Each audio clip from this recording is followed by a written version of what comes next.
Hi everyone, good evening. It's Yogi here, and it's about 8:45 in London, and I hope you're well and ready for a spot of stitching. So, um, today I've decided to come back to this piece. So I worked on this piece a few days ago and absolutely love it. And if you've been following the last stream on this piece, you probably noticed a little bit of a development there. And I'll talk a little bit about it and later on. So this piece, if you've never seen it before, it's from Ciro Marchetti. Okay, so yesterday was our Ciro, yes, I need to practice still. Ciro Marchetti's Stitch Along Day yesterday. Every Monday we get together and stitch this beautiful artist piece. But 2 days in a row, what a treat. So this is also from Ciro Marchetti, and this is the full design, full mock-up. Have a look at this. Absolutely beautiful. And remember, if you were here yesterday, I talked about how Ciro Marchetti's pieces tend to have a cat somewhere hidden, and it goes to this piece as well. If you look to the bottom right there, can you see it? It's a little kitten for sure. It's a tiny little kitten sleeping, leaning against some onion. Great choice, great choice. And just look at the abundance of items on this shelf here. This is definitely a dream kitchen cupboard for anyone, and definitely for me. And there's freshly baked bread on top of the shelf, and all the pots and pans. How gorgeous. And a lot of details here. So I started this piece in the beginning of the year as well. So, you know, it's moving forward steadily, and I'm really, really happy. And also this is a mini, okay? Even with mini piece, it's capturing a lot of details. So I'm very happy with this version that I've chosen. And let's look at the app right now. So just to show you, give some idea of where I am. So let me turn this off here. So this is the entirety of the piece. It's a mini, so it's about maybe 9 pages worth in heaven and earth terms. And I'm probably, I don't know, somewhere 2/3 of a page. I'm just taking a guess. And in terms of its percentage, let's have a look. Currently, not too bad actually, a little bit more than I remembered. It's actually slightly over 6%, and it's 649. So I think I can safely say I'll be crossing 6.5 tonight. Even for me, I think it's totally doable. And if you look down below the left side of the panel, it says 89. That's the total number of the colors involved for this piece. So mini pieces, they I think they're the same as regular pieces for heaven and earth. It's normally under 90 colors. So this one's 89. And today I've got many sprints sessions before, but today I'm going to start a clean sprint, okay? Just like every session. So I get to capture the number of stitches I'm going to make for this stream, and by the end of the stream we play Guess My Stitches. Okay, I've been practicing the game show host voices, and that's it. That's what I came up with. Okay, yeah, it's not too bad. Guess My Stitches. Yes, we play the game, and at the end, and every night we have a winner, and the winner wins amazing prizes. If you don't believe me, stay till the end, and all will be revealed, and maybe the winner could be you. Here we go. So let me come back to my working view here. So today, I think my plan is to follow the previous stream, and I'm going to focus on this area. So the last session, I decided, oh dear, I've been marking stitches left, right and center there already. Oh dear. Yes, I forgot to lock my chart, and it still happens with Saga. So this is Saga. It's a markup app. If you're not familiar with it, it's really good. It's a nice alternative to Pattern Keeper. So today I am going to focus on this area, and I'm going to use the highlight box. Okay, so I'm following what I defined from the last session. This will be my working area, and I'm pretty close to completion. You know, I don't know, with my speed, I would like to think I'll be pretty close to completing this area today. At least that's a goal, and not too confetti. You can see there are a lot of stitches, a lot of symbols are running along pretty far here. So fingers crossed. And in terms of method, what I'm going to do is, I think I'm going to follow my last session. Just follow the DMC number rather than going from minimum to max based on the number of stitches. Okay, so this is just a quick, a summary of my plan today. And let me switch back to my default view here. And of course, before I make my first stitch of every stream, I have to say hello to the chat. So who is our first person to report to the chat? We've got Sarah, welcome. Well done, first to report to the chat. And secondly, we have a Busy Mama as well. Busy Mom is here, and she says, hello everyone, I'm back. The last 3 days I've been busy. I missed the last 3 lives. Busy Mom, you know the rules, okay? If you miss the lives, you have to watch the replay. You have to do your homework so you can catch up with all the latest and greatest topics that we talk about. We talk about different things on every session, every day, and we don't know what's coming. It's totally spontaneous. So welcome, Busy Mom, and I hope you enjoyed today's stream. And Heather House is here as well. Hello, happy Tuesday. Indeed, it's Tuesday. And Salita says, hello, Yogi. Hello, everyone. Good morning, good afternoon. Well, you can tell this is a regular, okay? She knows the rules. If you greet people, you have to cover all bases because all our viewers are coming from different time zones. So you have to, say hello, greet everybody so no one's being left out. Very good, Salita. And Betty Lou is also here. Stitchy folks, happy Tuesday. And Steve is also back with us. Hello, Stitchy friends. He says, and Captain Squirrel as well. One of my favorite squirrels. She says, good morning, Stitchy friends. And Suzanne is also here as well. Welcome, Suzanne. I hope you're well. And Lorraine is also in the chat. Hello.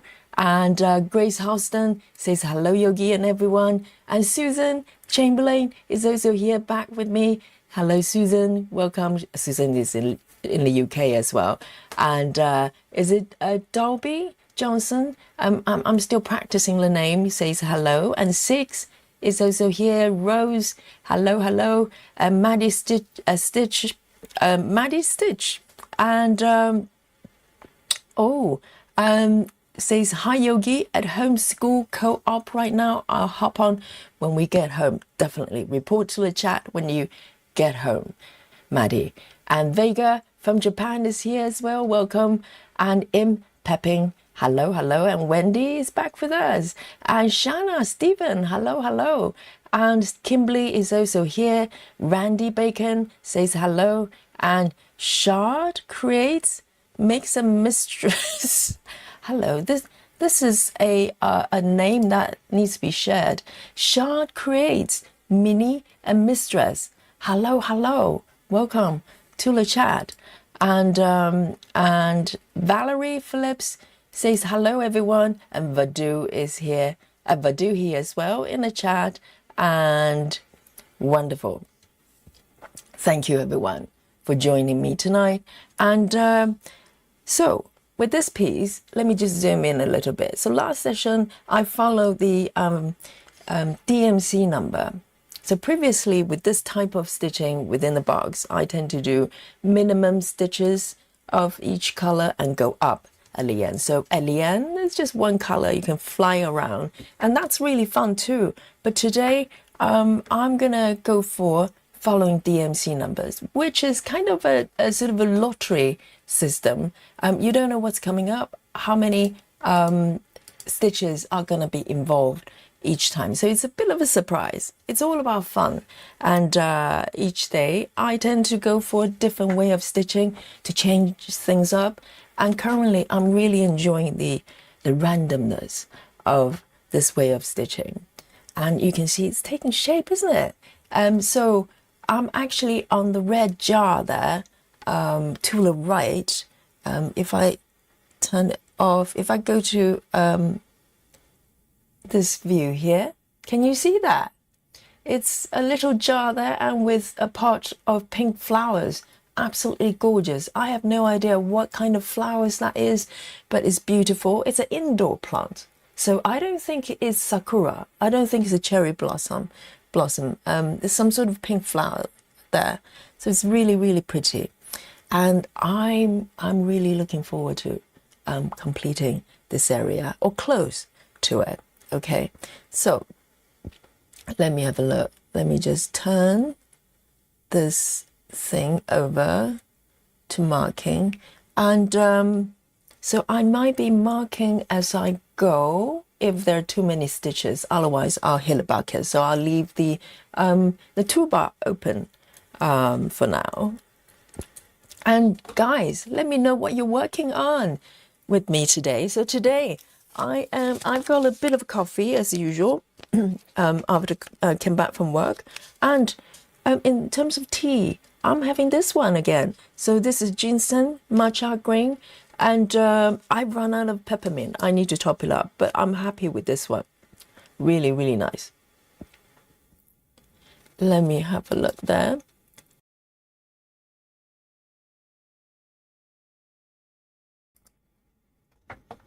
So let's get going and warm up these little hands. So I'm doing, okay, by the way, this is 25 counts, okay, slightly larger stitches than yesterday, smaller. Yesterday I did 22 and we talked a lot about the differences between Ada and even weave, and there's some clarification coming through. So if you're interested, watch yesterday's stream for sure. There are a lot of, information coming through every day. We learn as we go. That's how we do it. So today is 25 even weave. I don't think this is controversial. I think this should be even weave. And I'm doing 2/1, two strands, 10 stitches. So it's a little bit faster. And please don't look at the stitch count yesterday, okay? Let's just erase that from the stitching history. And it never really happened, okay? Just don't look at, just when you get to the replay of yesterday's stream, just skip it. Just don't watch it, okay? When we play I Guess My Stitches, just let it go, okay? It never happened. So here we go. Every day is a new day, okay? Let's see if I can stitch a few more stitches than yesterday. How's that? So I'm using CXC, okay. So it's a lot fuller than DMC from my experience. And let me pick my first victim here. So I'm following the randomness of the DMC number. Yes, it's DMC number, even though it's CXC. Here we go. So the first victim is, let's find them first. Why does it say 2 when they're 6? I'm a little bit confused. Can you see there are a lot of unstitches on the stitches that's not done here? But for some reason, it says 2 here. It's not true. It cannot be true. We're starting off with a mystery. So let me just have a look at where I am. I'm here. Why does it say that though? Have I moved it? I'm thinking, no, I haven't. So I'm here. Oh, I'm in a reverse mode. That's why. Oh goodness. I was thinking that is weird. Yes, I'm inverted. The chart is inverted and I didn't realize. Okay, it's me, it's not you, Saga. I apologize. As usual, it's always me. Yes, now it looks correct. It was inverted, all the stitches. And for some reason, I couldn't tell them apart. So here we go. Let me check if I actually done these two. It's like a treasure hunt. Sometimes when you have just a couple of stitches, you have to find them. So I think I've done these ones actually. I just didn't mark them. That's fine. So we have two. So today's stitch count would be -2. Okay. I want to be transparent and honest. So I don't want to cheat. Okay. Occasionally I cheat when it comes to frogging, but I don't cheat with stitch counts. Did I just say that? Yes, I did. Here we go. So the next one is, this one is done already. So it's showing me this one. Should be the next. Here we go. We're back in business. 12 stitches, not too bad for a start. 3328. 3328. And occasionally we have bingo, spooky bingo. Okay. Sometimes we have spooky bingo as I call out the numbers. Let me just move it over here.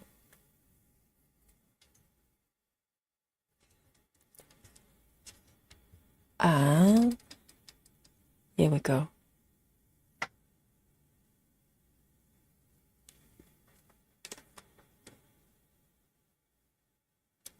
And Michelle Fuller is here as well. She says, hi, everyone.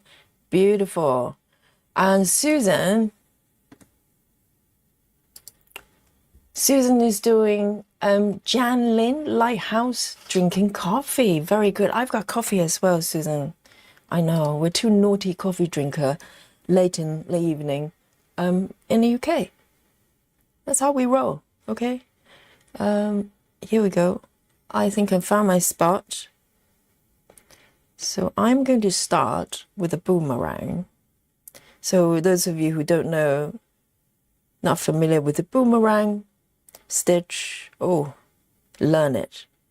There's a video under the video section that shows you exactly how to do it, but I'm doing it now. So you're coming from the bottom left, leave a little tail there, and going from upper corner as if you're doing a stitch, but instead you're coming from bottom right. Bring the needle up, thread is through the loop. Okay, it's really simple, and pull the thread down, and then come back down from where you came up in the first place, the bottom left. This is why it's called boomerang. It's named by Joyce. Is Joyce in the chat? I thought I saw her. Did I miss her? If so, Joyce is in the chat, guys. Oh, Joyce. I think Joyce is there. Is Joyce there? Or am I imagining it? Oh, yeah, Joyce is there. And Leslie as well. I think I skipped a couple people. So sorry. I can't read. So Joyce is in the house. Round of applause. Sorry about that. You know me by now. Reading is not my forte. And so now I'm going to... So boomerang is actually named by Joyce. Okay. Stitchy Dutchy here. And here we go.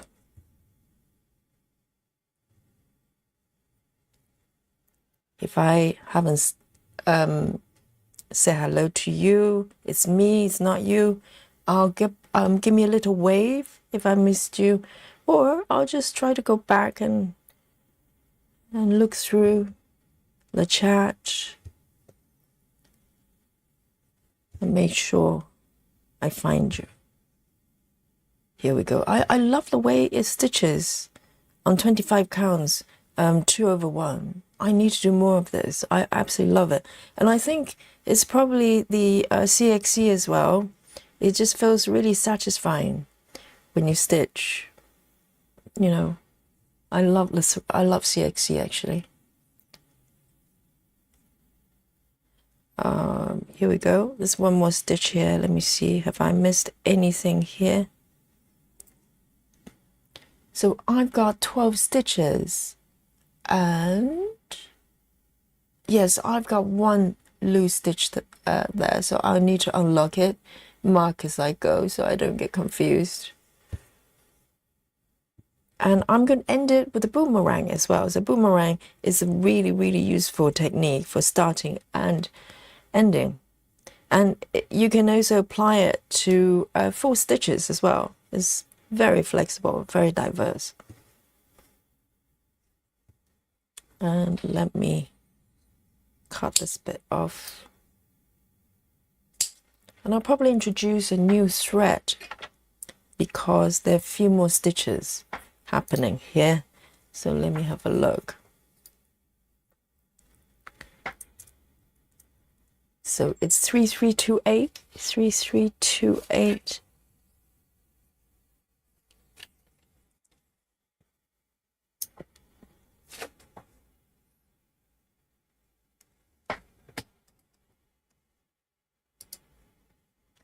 So Suzanne is working on dimensions tree skirt. It's 11 counts. I didn't know dimensions do 11 counts.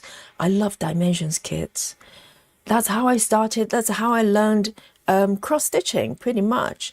I started buying those kits, and then they have the gold collections, which is a little bit more advanced in terms of, you know, more stitches and fuller coverage. Some of them probably are full coverage, but yes, that's where, you know, where I learn cross stitching, and I love it. I still have a couple patterns I really would love to finish, but I never come across 11 counts. That's amazing. Tree skirt.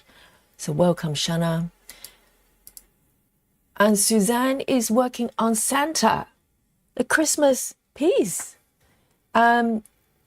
She bought it from Christmas, bought a Christmas gift. Oh no, that's part of the title.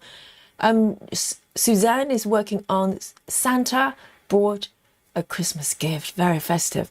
She's drinking bubble water and having some whole grain chocolate chip cookies.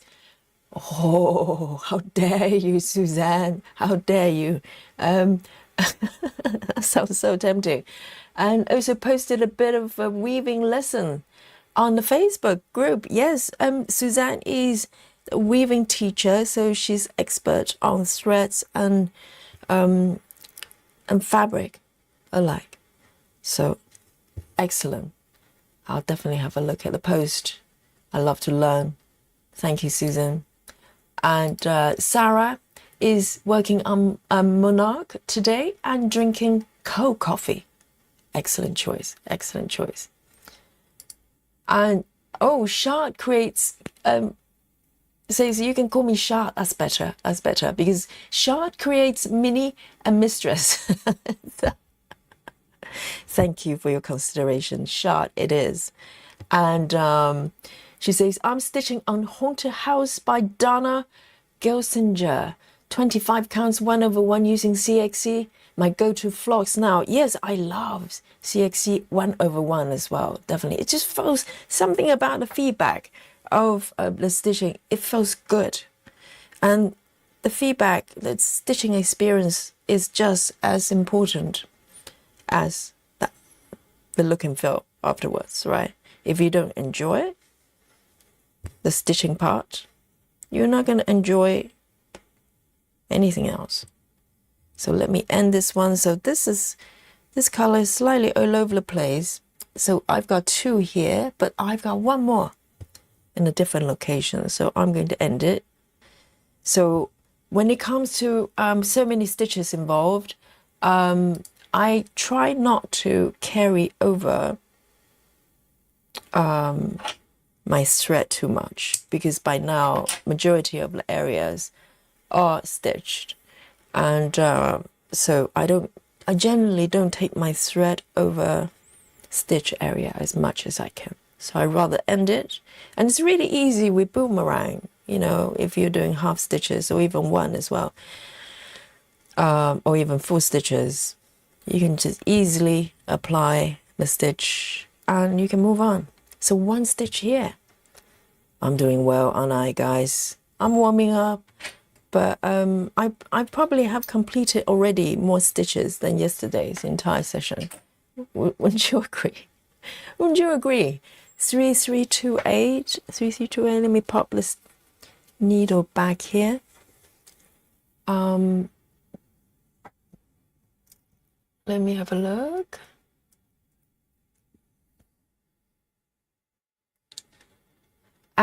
Mandy is here with us. Hello, Mandy.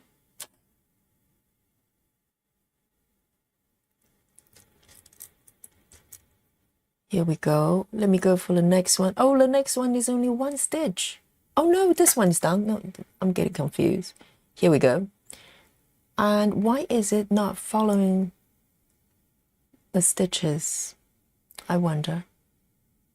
Let me do this. Good. So the next one is only one stitch. One stitch. It happens because this is random. So it could be, you know, 200 stitches, one color. The next color could be one. So I think this is my spot here. I want to make sure that I know. And the color I'm looking for is 3346. 3346. 3346 actually doesn't exist on my master set. You know what? Because I don't kit up a project anymore. I just add as I go. 3346. I might come back to this one. It's only single stitch. So I'm gonna leave it for now.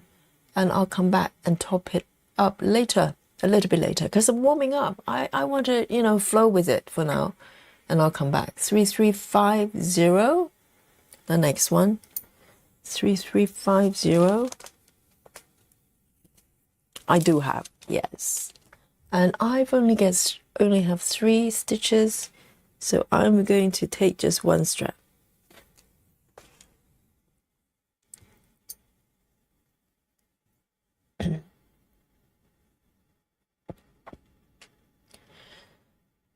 And Shad is having a cup of tea and digestives. Oh, all you snackers. Yes, share your snacks as well.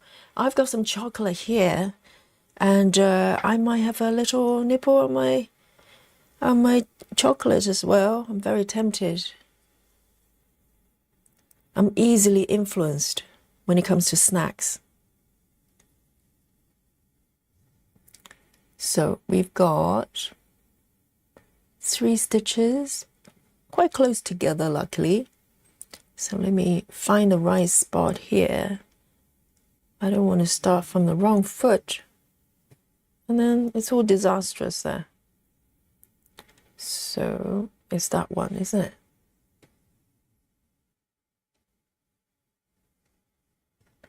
And so the chat is watching my app as well.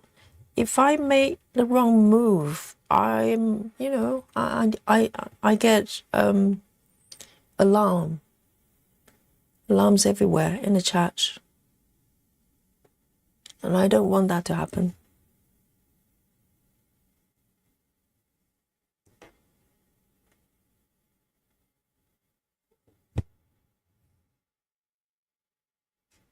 There, just 3, and I'm going to end it.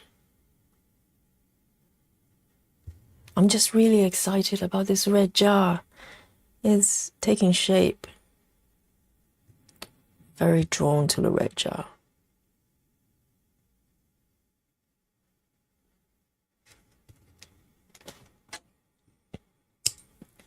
$3,350.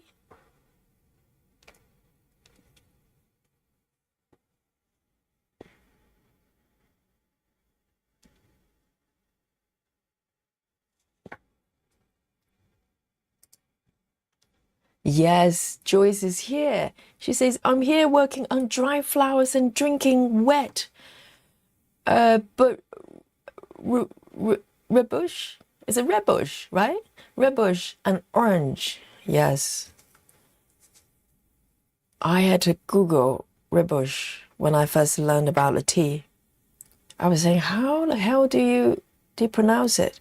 And I think it's just it's taken from the sound of red bush, right?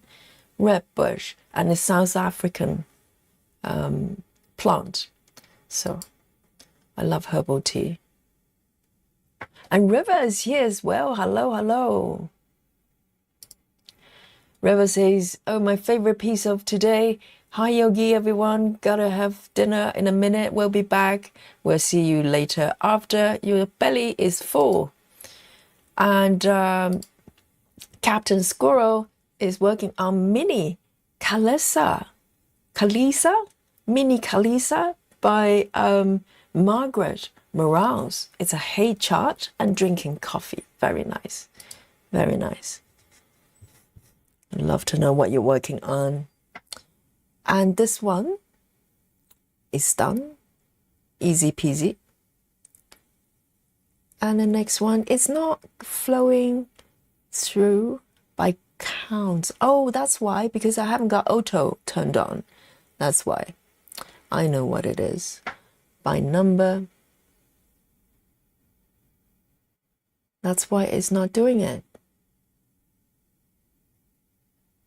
Because I change up my message every day. So, you know, I have to readjust the settings pretty much every day.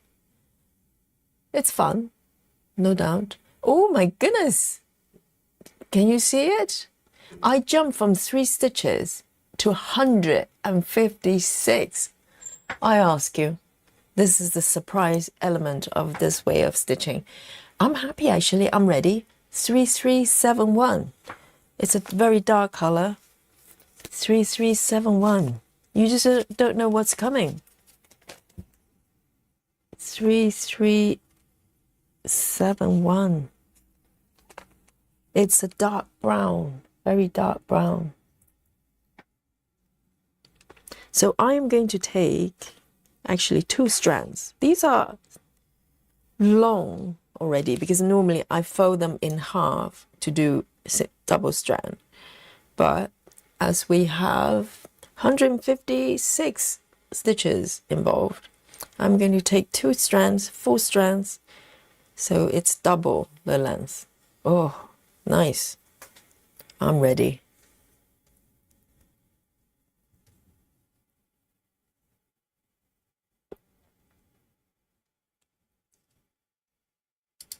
And Carrie is here as well. She says, hello, everyone.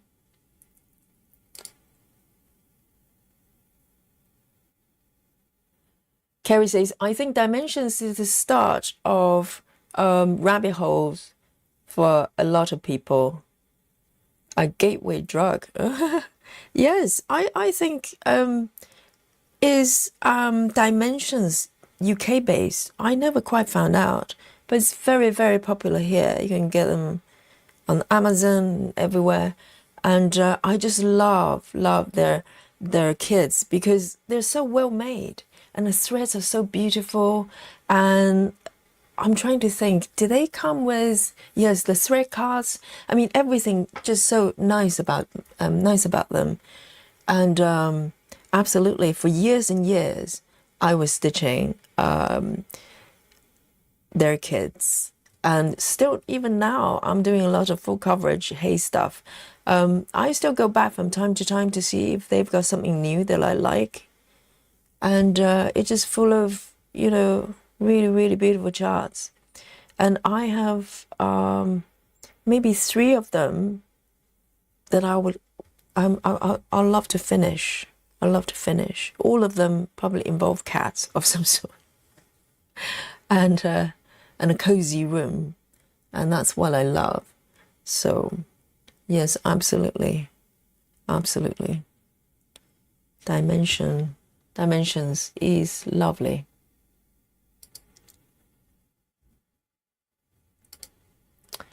Oh, Michelle Fuller says, I'm sold. I got my CXC order. It's delightful. I love the look, the feel, the sound. It makes pulling through the fabric absolutely game changer for me. Thank you, Yogi Stitchy friend. Have you got it or have you just ordered? You got it. Okay, lovely. I think that's what Michelle says. And yeah, I know it's weird, isn't it? Because absolutely DMC is beautiful. Very vibrant, rich colors, no doubt about it. But there's something about DMC, the way it stitches. It feels so satisfying. It's like now I'm pulling the thread down.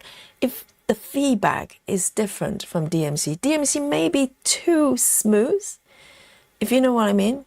Particularly single strand.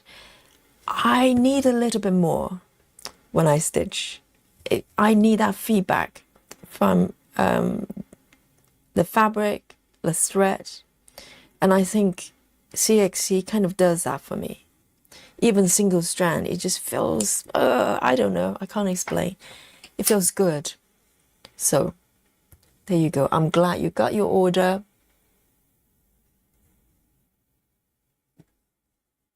And I think now you can probably buy CXC wherever you are, worldwide.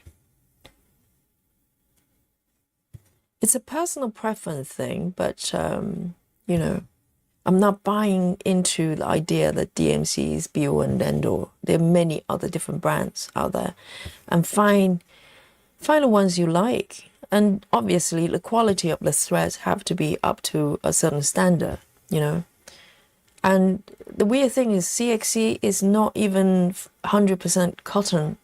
And to be honest, for stitching pieces like this, I don't think it makes much difference whether it's 100% cotton or not. You know, I'm not going to wear it or wash it on a regular basis.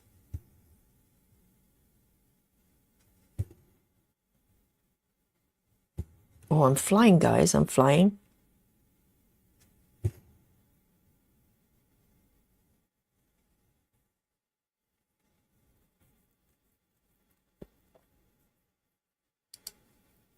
Susan is snacking secretly. She says, just snacked on apple slices, strawberries and grapes. You know what Susan is doing? She's just trying to make you feel guilty, okay? Those eating biscuits, all right? Listen carefully. Listen to Susan. Susan say, oh, I'm snacking on apple slices, strawberries and grapes.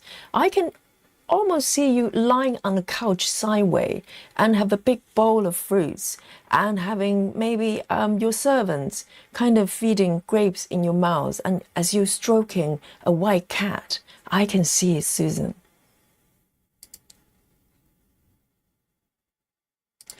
And River says, I try CXC and never look back. I know a lot of us kind of fall in love with CXC and a few other brands as well. So, you know, I'm looking forward to maybe explore other brands as well. But for now, I'm happy with CXC.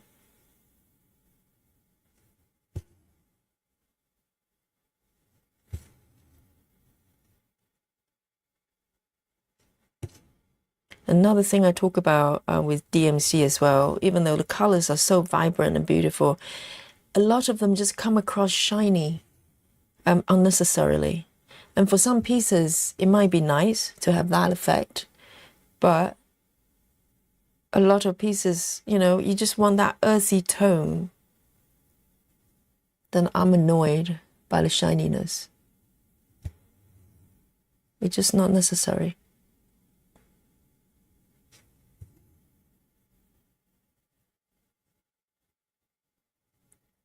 Where am I? There are quite a few stitches here, so I want to be careful. I think I'm under here.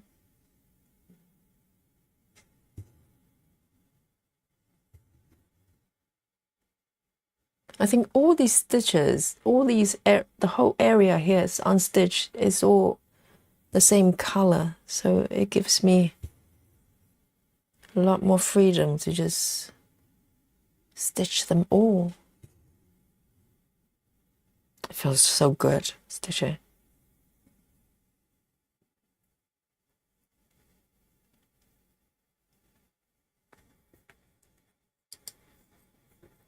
Mandy says, I'm stitching Nightmare Before Christmas. Oh, that sounds scary. That sounds like a good combo for Halloween and Christmas. Very clever.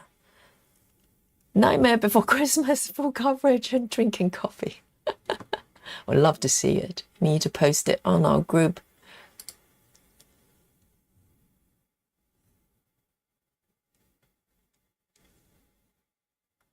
Here we go. Covered in Floss. I love the name. That's what we would like to be. Covered in Floss and Floss. Finally caught you live. Well done. Well done. Yes. It's always nice for people who've been watching replays and finally come to the live chat. Yes. Welcome. Welcome. Covered in Floss. I love your name. And Susan says, Dimensions is an American company. I see. I never really kind of researched. So thank you, Susan.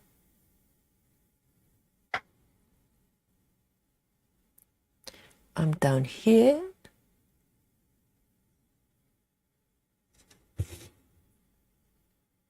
So in the last session on this piece, I actually made some mistakes with the really dark colors. That I think it's 310, and I stitched one extra row at the bottom, and so I looked underneath the row below and tried to check what color it is, and I realized it's a very dark color as well. So I decided not to frog and just kind of pretended it was supposed to be like this, and it's fine. It's kind of blended in quite nicely. My cunning plan has worked. Mwah! Yes, it worked. If it sort of turned into really bright color, then yeah, I have problem. Then I'll probably frog. But in this case, I think I got away with it. Excellent. No frogging. I want to keep my personal frog happy, because we decided it's a kind of like a guardian angel. Everybody has a frog just looking over their shoulders when they're stitching, and they just, the frog will actually just, hop in if you're making mistakes. And I like to keep my my frog not too busy. I'm considerate, so I don't want to put too much workload on my frog. And if I can get away with not frogging, I'll do that.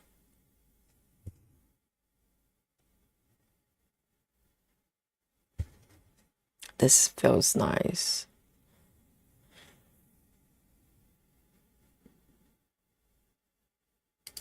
Michelle says, CXC feels like wool thread. It's a little bit, isn't it? I know what you mean by wool. It's like, if you're threading sort of yarns, if for some reason, yeah, it's a little bit like needlepoint. Needlepoint, you're literally stitching with yarn. And yeah, I think that's a very good description. And Suzanne agrees as well. Yes, I think, yeah, it feels more satisfying. Yes, I get it. And Covered in Floss also loves CXC as well. That's nice. I'm not the only one. Because I think in the stitchy world, rightly or wrongly, there's some slight snobbishness over any brand that's not DMC. Would you not agree? That's even as a new full coverage stitcher, as I went into this rabbit hole, I just felt like there's some kind of, there's a school of thinking that if it's not DMC, it's not real threads. It's not real floss. And I don't think that's true. There are many other different types. Ultimately, you have to enjoy stitching it. It doesn't matter what anybody says. So I'm trying to think where I should go next, where I take my thread. I think I'll go around and do these loose ones first, and then come down to do the bottom ones. It's a little bit more orderly. And don't get me wrong, I have many projects I use DMC, and I'm okay with it. I'm enjoying it. And I also have a full set, comes in those wooden drawers that I've invested in. I just like to have choices, you know.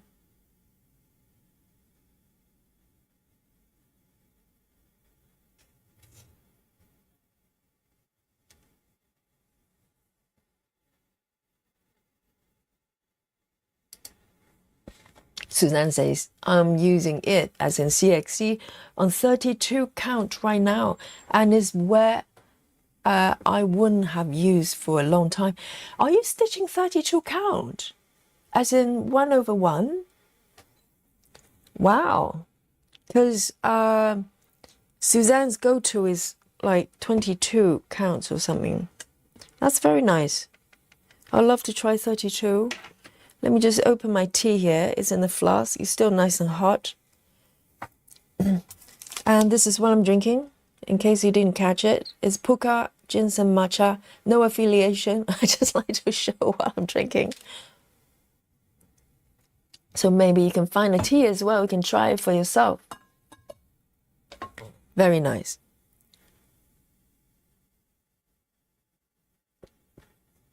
So I'm I'm trying to catch up with the chat here. Sorry about that.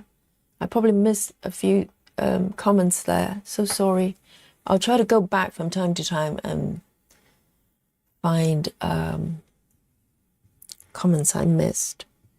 So here I am going to actually end my thread here, because I want to move it to a different location.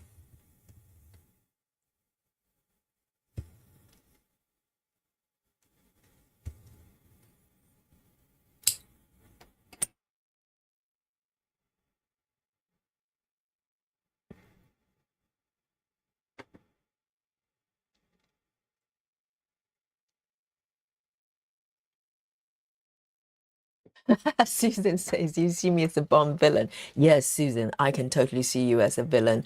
You know, stroking white cats. You know, you have to have a white cat to stroke if you're a Bond villain. I see that in you, Susan.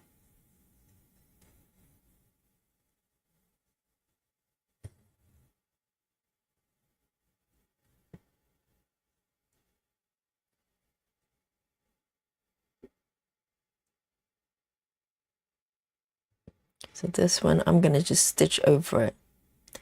A whole bunch of them here, entire row.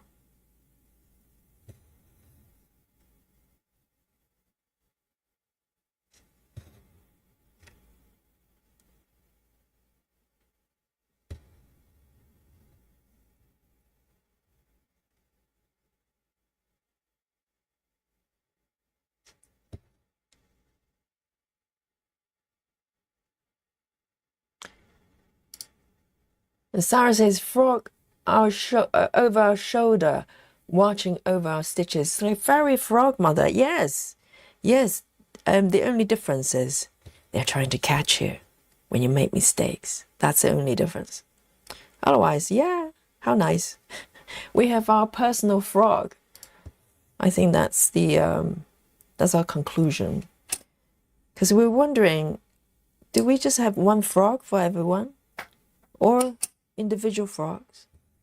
But some stitchers in our chat claim they actually, when they're frogging, they see a whole bunch of them running around, claiming there may be multiple ones. They come in a group, in an army. I don't know. There's some sightings of multiple frogs at the same time, charging at you, going frog, frog, rip it, rip it. So it's inconclusive.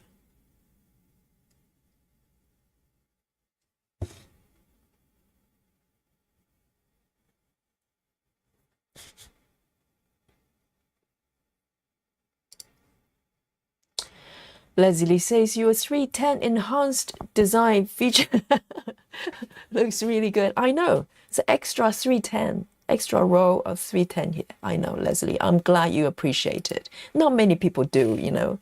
They kind of go, well, just frog. No, I say no. I think I'll get away with it. And why not, if you can get away with it?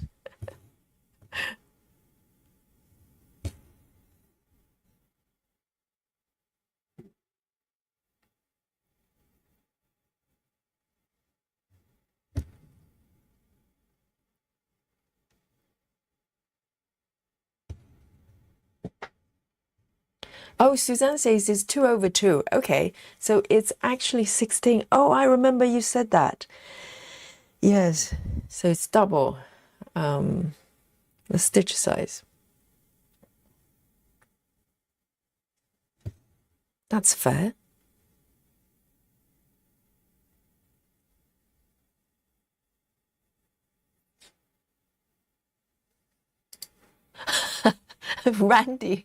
Randy says thank you for the pretty colors during my lunch break. If I don't get back in time, my guess is 322 stitching.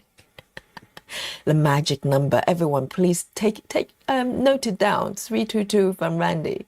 This is for our Guess My Stitchers at the end of the session. Oh, nice prediction there. Everybody has different techniques. Some probably count with their minds. Some just take a random stab. That's what I would do.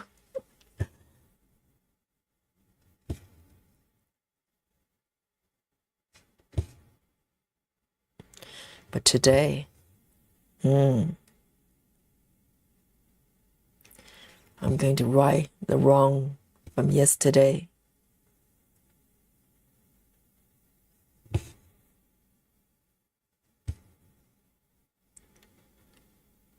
The entire bottom section is covered by this color.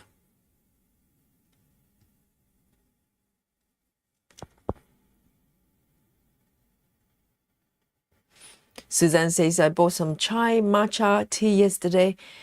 It's really nice. What's the difference between chai and tea? I thought chai means tea, right? So when I say chai matcha, what is the chai bit then? Because I thought a chai was maybe from India, if I'm correct. And then matcha is Japanese. So is chai a different kind of tea leaves blended into green tea? Oh.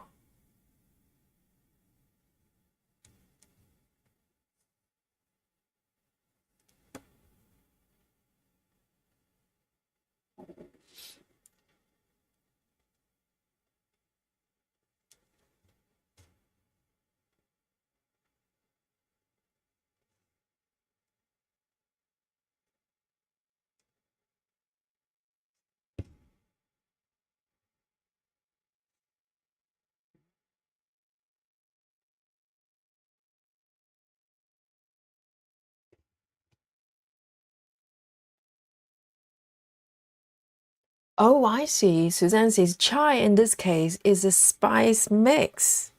That makes sense because I thought maybe it's a sort of Indian tea.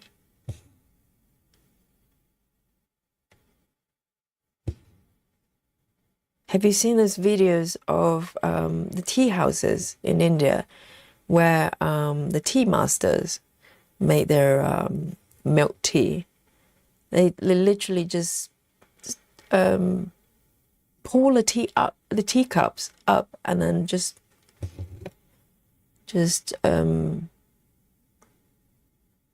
pour the tea in from great high. That's the only way I can describe it. If you have seen it, you know what I'm talking about. And I think the tea just becomes almost like tea shake, like as in milkshake. Oh, well, it's got milk in it. It's like milkshake with tea in it. You're probably more confused by now, which I don't blame you.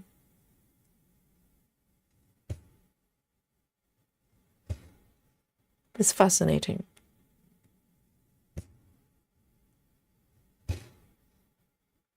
Oh, I'm flying, guys. I'm flying. There.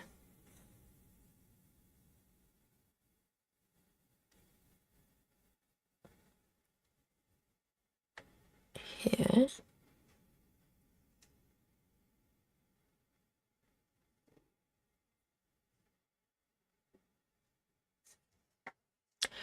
Oh, I get it now. Suzanne explains. So chai in this case is a spice mix, and then instead of black tea, it has green tea. So normally chai would go when we use black tea.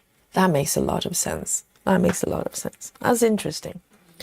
And in that case, let me drink my ginseng tea as well. Ginseng matcha tea, piping hot. Vega says, I like matcha and matcha tea, matcha ice cream. Yes, there are sort of matcha biscuits as well, cookies. Yes, it's very popular, isn't it? Vega will know. Vega is in Japan.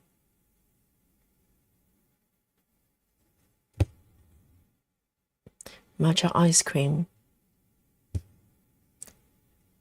There's probably a little bit of slight bitterness. It's very grown up, I think. Suzanne says, my friend from India gave me a chai blend recipe. So good. I haven't tried chai. I should really. Sounds lovely. But I know it's become very popular.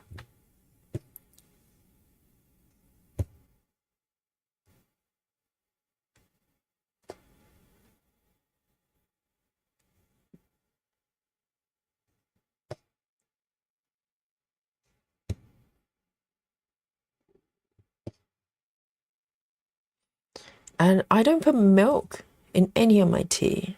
If I do drink English tea, which is quite rare, or black tea, I might put some milk in it because otherwise it feels really harsh. But otherwise, you know, with herbal teas, no milk whatsoever.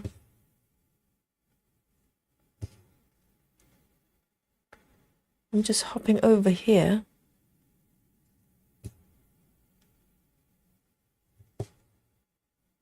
It is so pretty, isn't it? This is the sharp part of it. It's taking shape.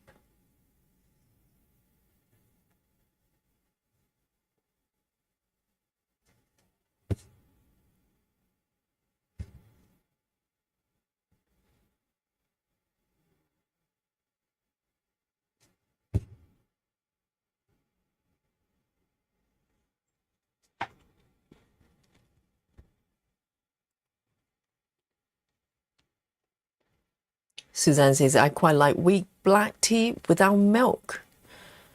I just find it really harsh. Black tea with no milk whatsoever.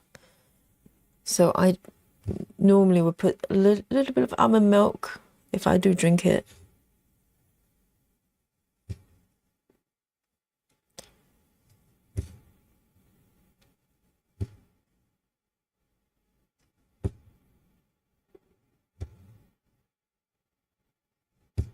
This is feeling so good. And not very confetti at all, if any, in this area.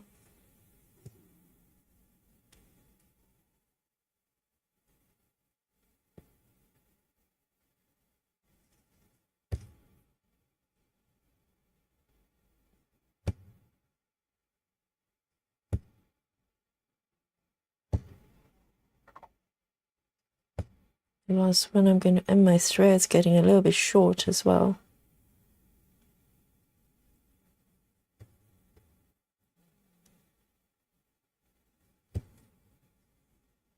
Oh, that was nice. Power stitching. Charging through this area. So nice. Doesn't happen that often with my stitching. It's starting and stopping quite a lot normally. And to be honest, I'm gonna just take a little break here. I'm gonna have some chocolate. As you're snacking, I'm gonna join in. Because it's just like, that's how I roll. So I'm gonna have the orange and geranium chocolate here. So I finished my plain chocolate the other day.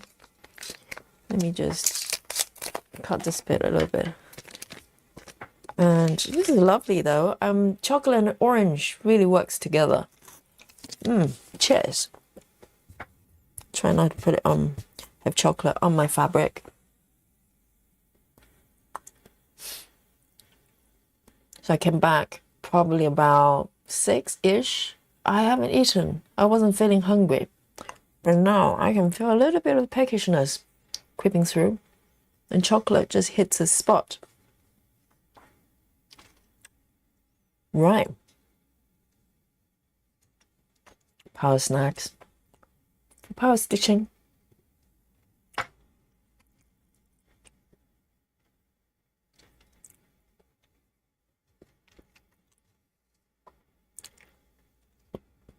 Oh, now we're talking about yummy food here. Suzanne says, I accidentally bought some pear and yogurt chocolate. Pear and yogurt chocolate. Instead of mint truffle, I was very surprised. Pear and yogurt chocolate. Interesting. I've never seen that combination. Mint truffle sounds lovely as well. I love chocolate.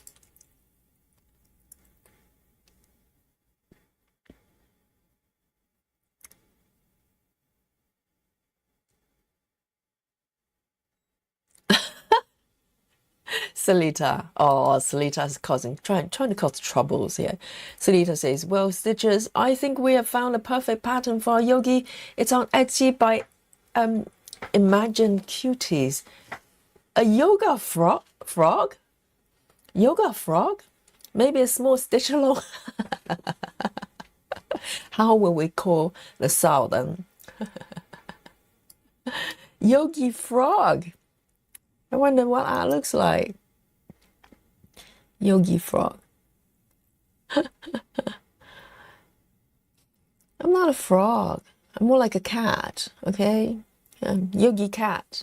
We'll do a sow together. 3371. 3371.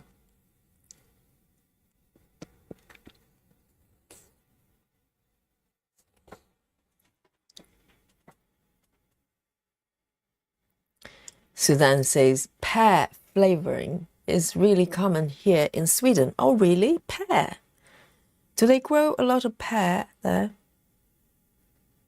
Pear flavor. Occasionally I will buy some pears here, but not very frequently. For some reason, I like the flavors, but not the texture of pears. A lot of times they just become too ripe and the texture becomes mushy. It's not really my thing to eat mushy food, unless it's a mash. Unless it's cauliflower nut mash, which I like.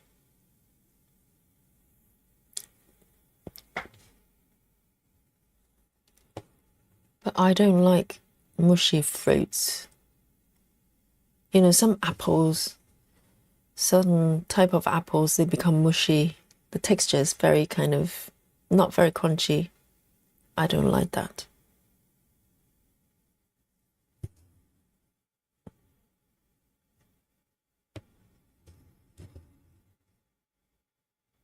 So there are only 3 loose stitches here. I'm gonna just do these ones and end my threads here.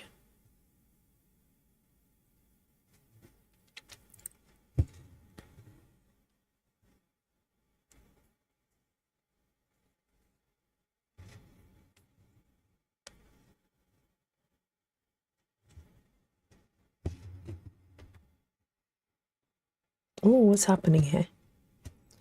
If I...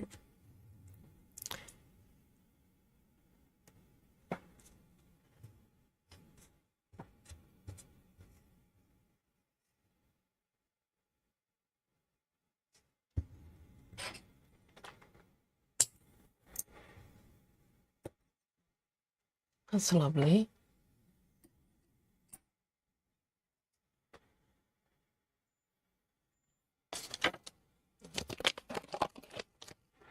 I have to have another chocolate.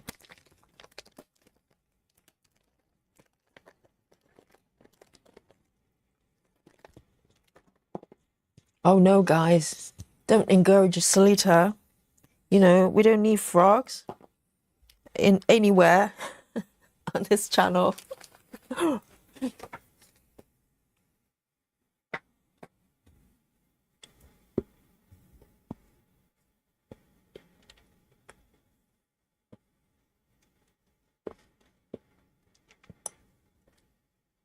Right, a few more stitches over here. I'm going to start from here.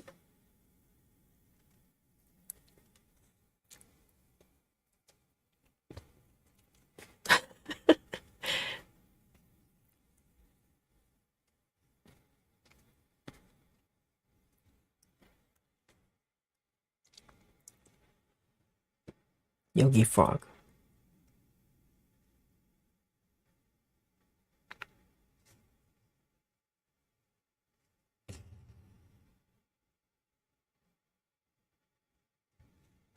Move it over to the left a little bit. It's so pretty. I love it.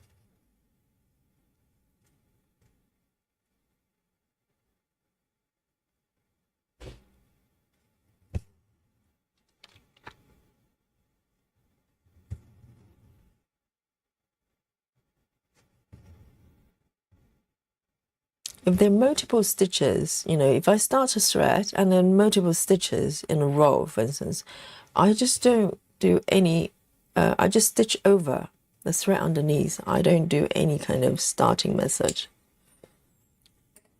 So everything will get tucked down.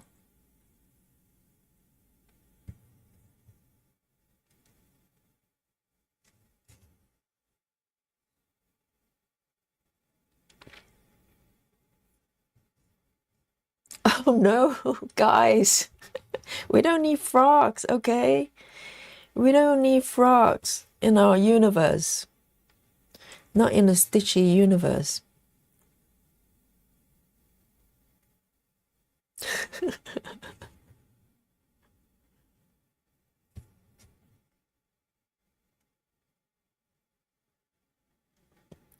So Susan has posted in the group. Oh, Susan? Oh dear, then we just have to have a look then. Hang on a second. Oh, guys, you are trouble. You are trouble, guys.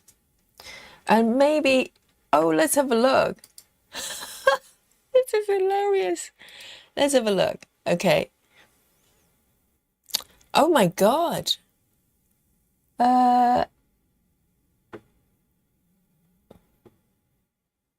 Let's have a look what's happening here. Let's find the frog. Where is it? I can't see it.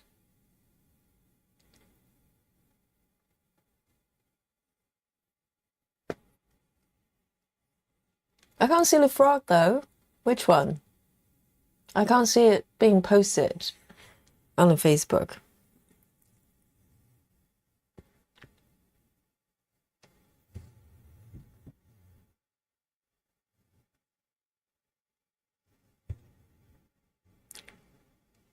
We will have a look if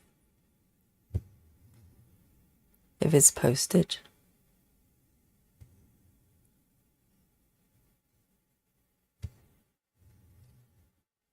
So Suzanne has posted it.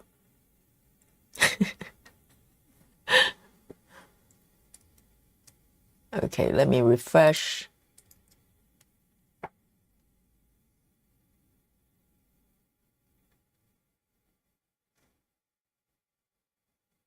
Oh, that's the link. Okay. Oh man. Let's have a look then. Okay, guys. All right. I'll show you what it looks like, and you will be the judge. Okay. Does it look like me? Any shape or form? Okay. Hang on. I think it might be easier if I just grab it. Yes. Why don't I just grab the picture? All right. And we will. I'll let you be the judge. I'll let you be the judge to see if it's any resemblance of this beautiful yogi and this little frog here. Okay.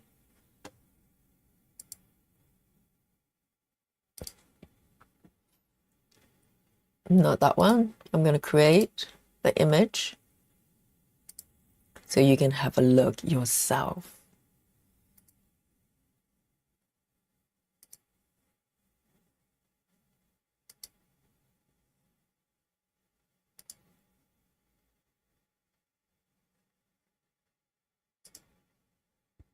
It's a desktop. Hang on. Where is it?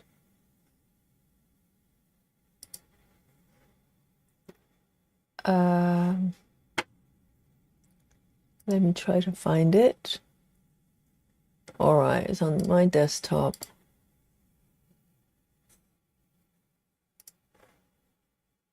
Right, are you ready? There. Well, you can look at it yourself. Is this something you okay, yeah, we've got it. We've got it. Can you see it? It's a up dog. The frog is doing upward facing dog. Very good. So the frog has clearly been practicing. It's a dedicated yogi, but still, it's a frog. Okay. So and we don't want frogs to visit us too frequently. So what say you guys? It is quite cute though. I like the mat, and you know, on the left side of the mat is actually folded up, and it's an advanced technique. If you need extra padding for your leg, short legs, okay, little frogs has got very short legs. If you need support for your knees or your legs, you can fold the mat. You can double it for padding. So this is clearly a quite advanced. Oh no, I thought it was doing upward facing dog. I didn't realize the little hands was doing a prayer up. So this is a low lunge with palms together, sending the prayer up to the ceiling. So this is a the legs are so short, the arms are so short, I didn't see them. Oh my goodness.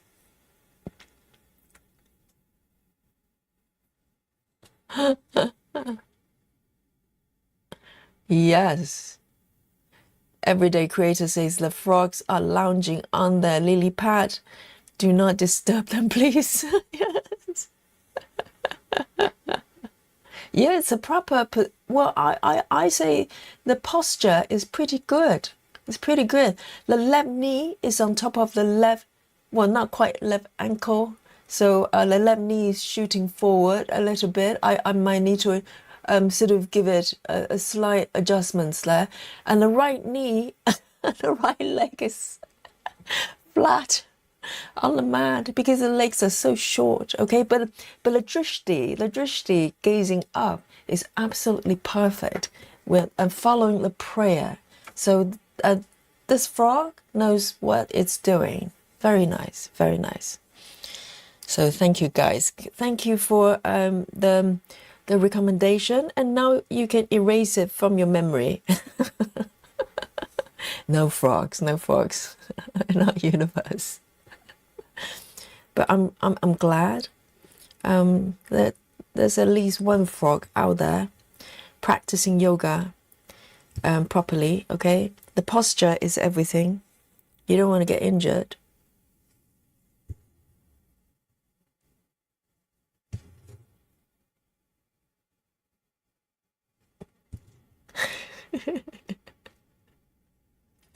It's quite cute, yes. Oh, Suzanne says that's a very good theory there. Suzanne says the frog looks very relaxed and maybe it won't come and visit if it's so relaxed. What about if we just give them, if we give the tea, the love tea I drank the other day. I was drinking this tea from Booker. It's called Love, and it literally is sending you to sleep. That one would be a good tea to serve to our Yogi Frog there. It would be so mellow and relaxed. He just forgets what he's here for. Absolutely.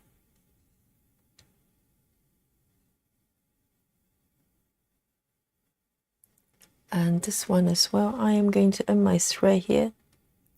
Nice and orderly.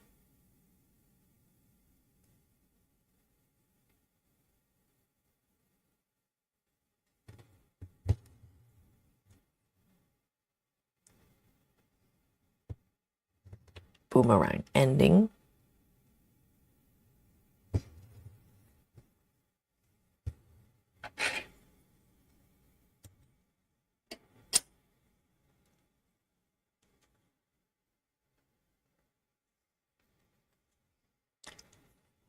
Oh, I see. So Kimberly has actually got name for her own personal frog guardian. Her frog is called Matilda. Has been very busy today. See, this is why, you know, maybe serve your Matilda some love tea or chamomile. Chamomile is good. Just send it to sleep. It's nice and relaxed. And you just, you know, you probably just go to sleep without overworking.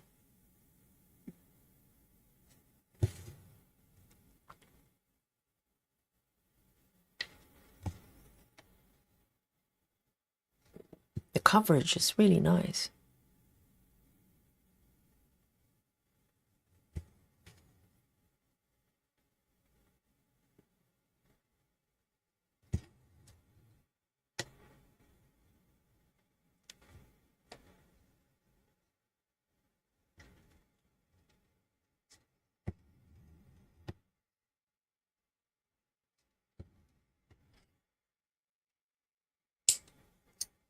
It's quite nice you give it a name, you know.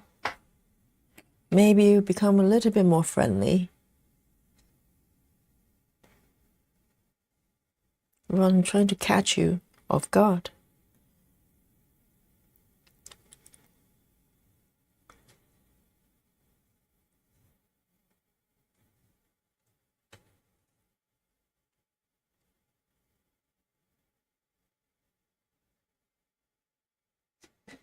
The bottom bit is almost there, the shelf part of it.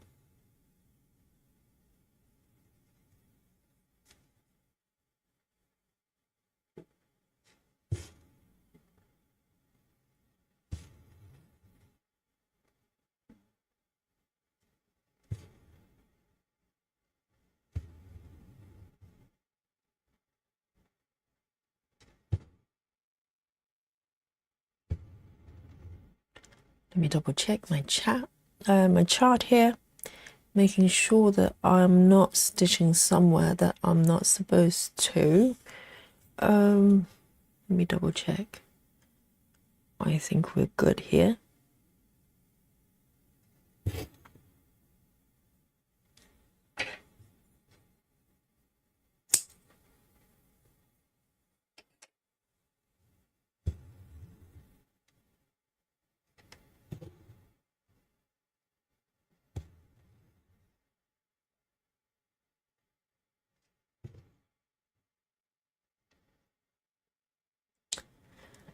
And I might take my thread to the next spot because this area is relatively unstitched.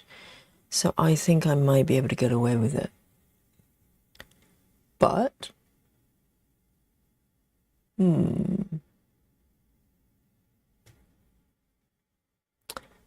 if I'm bold and brave, I might take the thread over to the right, all the way to the right there. Let me find the spot, the right spot here. Oh, I don't know what's going on with this stitch here. Let me figure it out. I think this stitch might be coming loose a little bit. I think that's what's happening. Can you see this one?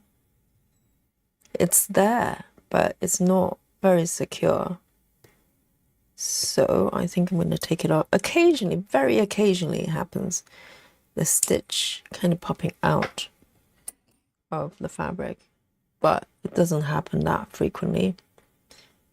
But I'm going to just stitch over it. So I'm taking my thread from the left all the way there because I think it might be okay because this area is it's pretty open so far. So I don't have to start and stop too much.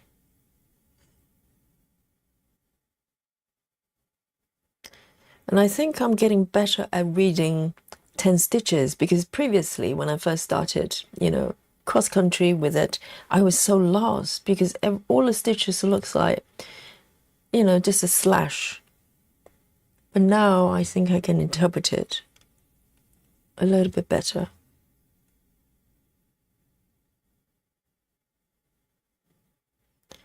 I think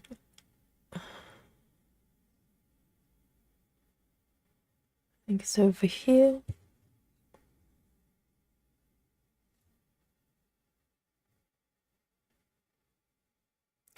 Hang on.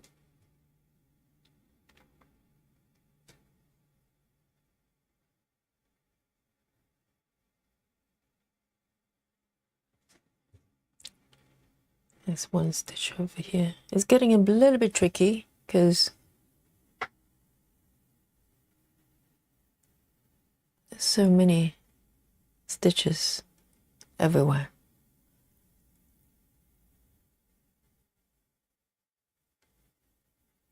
Let me try to find my next spot.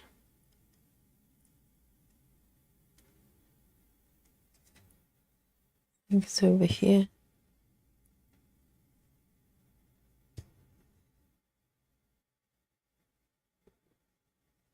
Oh dear.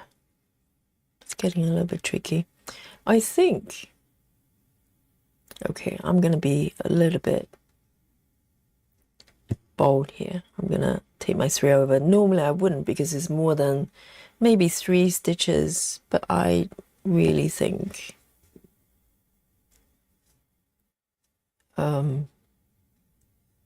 should be okay. Oh dear. So I'm breaking a few rules here. I'm taking my thread a little bit further over stitch area. I'm breaking my own rules.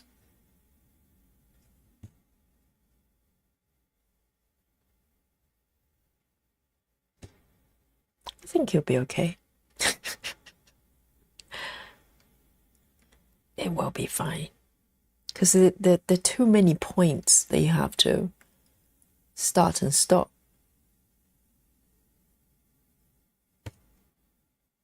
I think you'll be okay.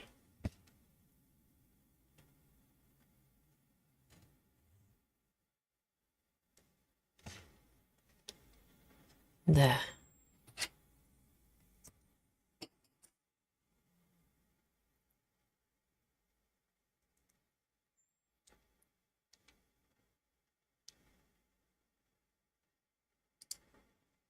Sarah says, ever since we learned the boomerang stitch, that's the way I've been ending threads. Yes. I mean, I don't use boomerang for 4 stitches, for instance, because my go-to for 4 stitches, not 4 stitches, yeah, full cross, is the tuck-in. It's a little bit quicker because boomerang requires, you kind of need to know when you're about to end. And a lot of times, particularly if I do cross-country, I just stitch and stitch and stitch. until I get to the point that I realize it's, I want to end it. With Boomerang, you can still do that. You can just tease the last leg kind of off the fabric and thread through. I do that sometimes, but with full cross, I tend to do tuck in. But yes, it's a lifesaver for 10 stitches. And guys, if you don't know what Boomerang technique method is, learn it, because it's going to change your life, particularly if you do 10 stitches. And it's very secure. To be honest, I don't really have problems. And I have 4 more stitches of this color. Amazing. Look, this is looking so good. Yes, we all love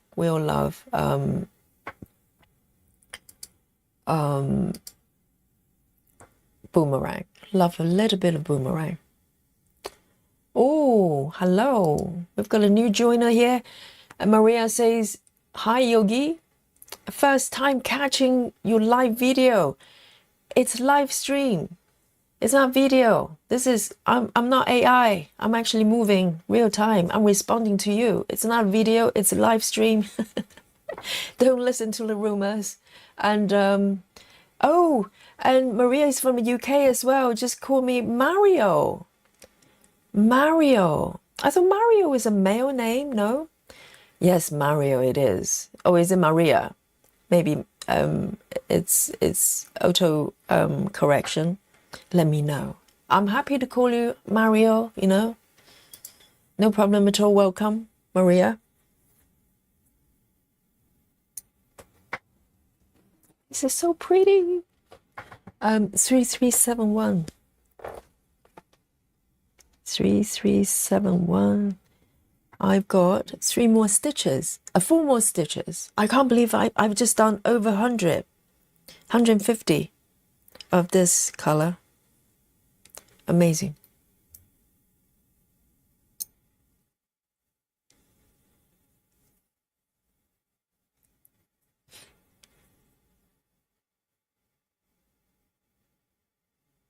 Just 4 more. I did cheat a little bit, okay? There were points that I would normally stop and restart again. I actually just carry the thread over because I just couldn't be bothered. I think it will be okay. But with this one, I just might end it here and do the additional 2 stitches because it's taking over this red jar here. It's maybe a little bit too much.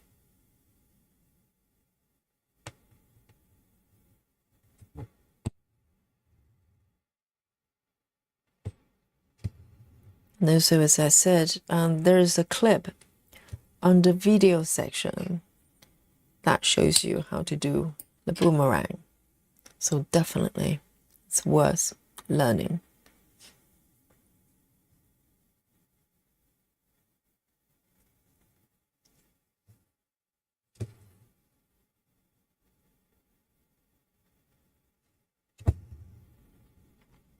So this one, I'm going to start with boomerang.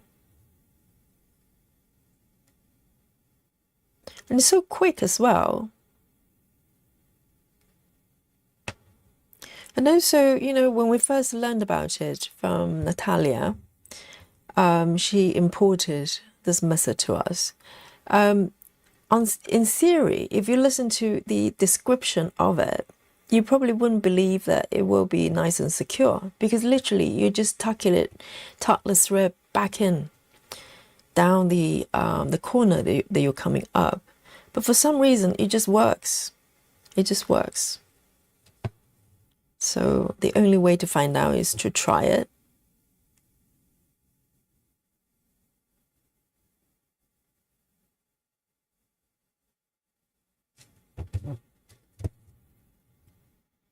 I think, see if I can tease it up.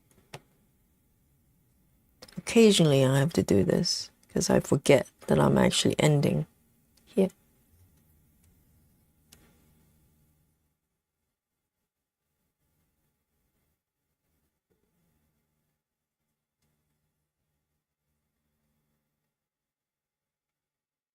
And also, Maria, let me know what you're working on. Are you stitching with us? If you're in the UK, you should be nice and relaxed by this time. Have a, enjoying a cup of tea and do some stitching. Oh, the last two, my goodness. I've completed 156 stitches. Little hint for your guess my stitches at the end of the session. Let me take a sip of my tea.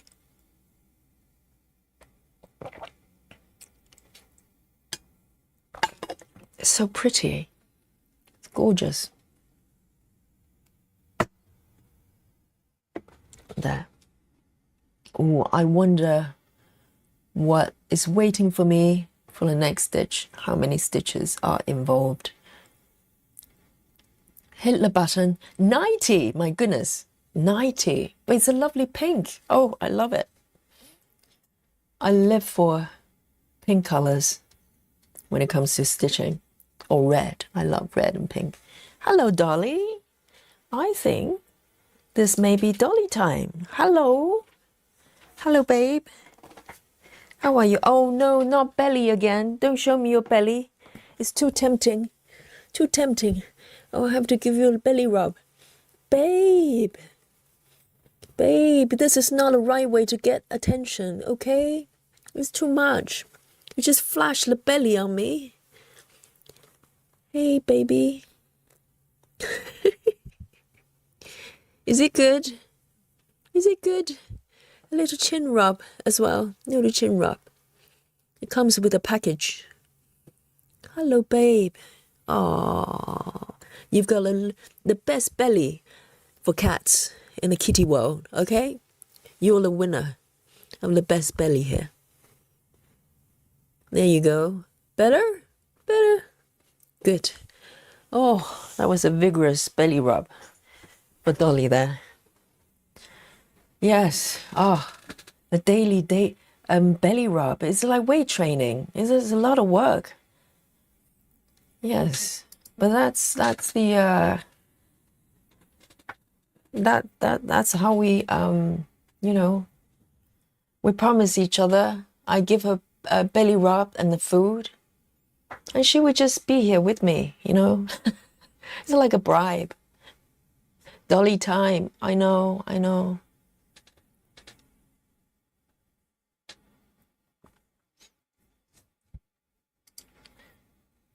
Yes, Suzanne. Suzanne says when they show their belly, that's called show me cute. I know. It's like you can't resist it, even when I'm busy. And when Dolly just roll over and show that little belly, you just have to go over and do whatever you need to do.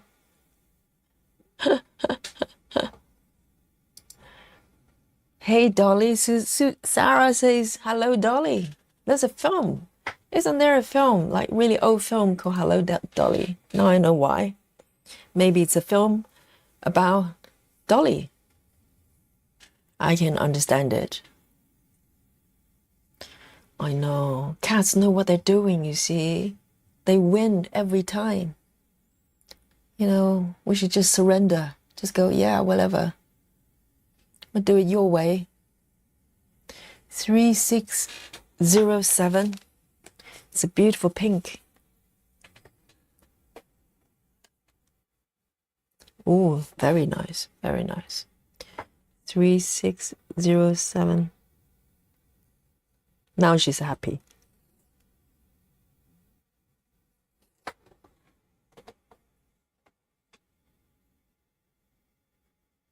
Oh, Suzanne. Suzanne says it's a musical. But it turned into a film. Okay, so it's a musical. So it's a musical about a cat called Dolly, and she loves belly rub. Very, very nice.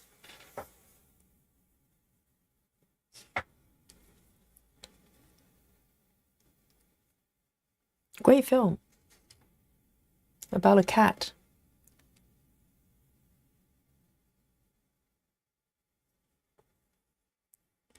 Wow, there are quite a few of these ones and they're everywhere. So I need to be quite mindful So I don't get a visit from the Yogi Frog, okay?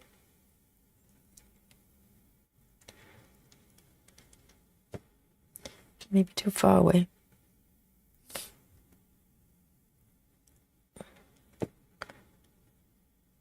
Coming from here. I quite fancy another piece of chocolate, actually. Why not? Before the power stitching session of this color, let me have another piece of chocolate. Cheers, guys.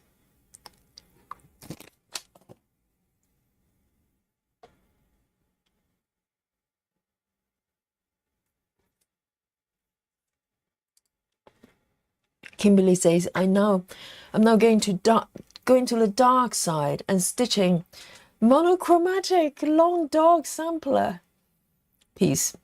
I lost brain space for my heaven and earth. Wow, but I think stitching just black colors is even harder, isn't it? I know that the samplers are beautiful. Yes, it's a dark side for sure.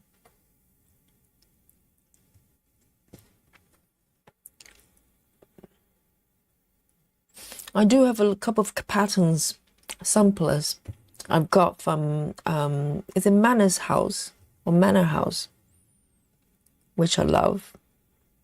I just haven't found the right fabric for it.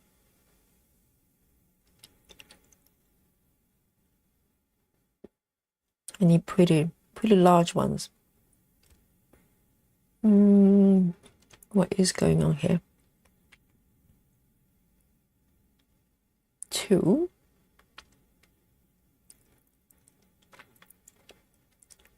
1. Oh, I think I missed it already. A couple of stitches, a little bit iffy here. It's okay. Let me just fill that in. No one will notice.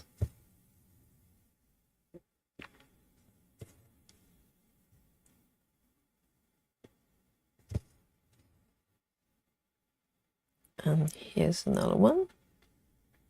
All right. I dodged that bullet.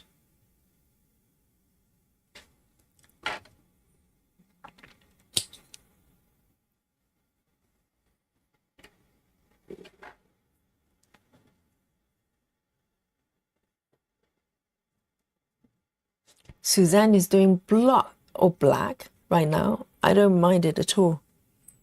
I do have problem kind of losing my concentration if I do the same color, but this is different because even though I'm doing a lot of stitches of the same color, I'm actually filling different areas.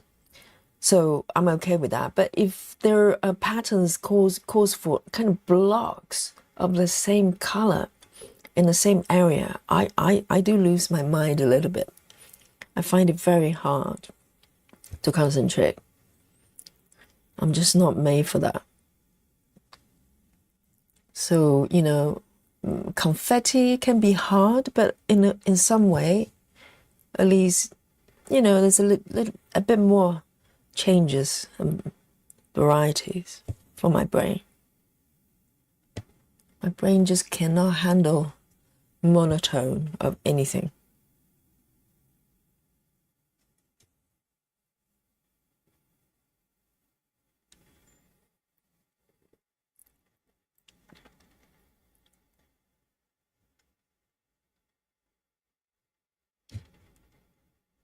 And Suzanne says it's pretty relaxing actually. No decisions on what next color. It's 3:10. So I think Susan, Suzanne is probably, Susan actually. Susan is actually made for color completion of the same color, like what Nikki did with her piece. I'll probably just lose my mind. So I probably won't try that anytime soon.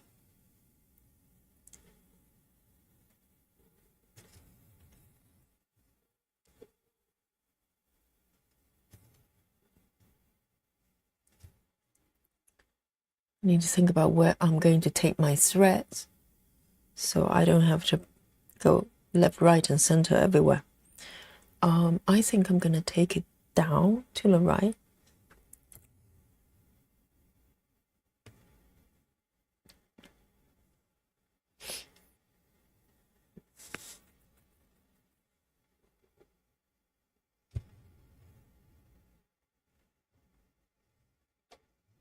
I think the way we stitch really reflects our personality in some way, because, you know, there are people like me needs constant changes, and some people actually find a lot of peace just doing, you know, the same color, stitch a large area of the same color. Or the other day I saw on our group someone posted a pattern and the lady was stitching. It's monotone. It's almost like a pencil sketch. You've probably seen that one as well. And I was thinking, wow, that would be such a mental challenge to do, because everything is not just black, but the entire piece is kind of different shades of gray, and the style is very light and sketchy. That is one challenge, I think, for me, that I will not attempt,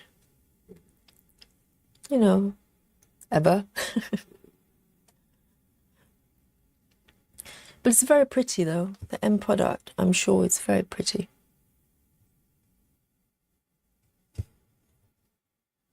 I think I came to the wrong spot. Let me find it.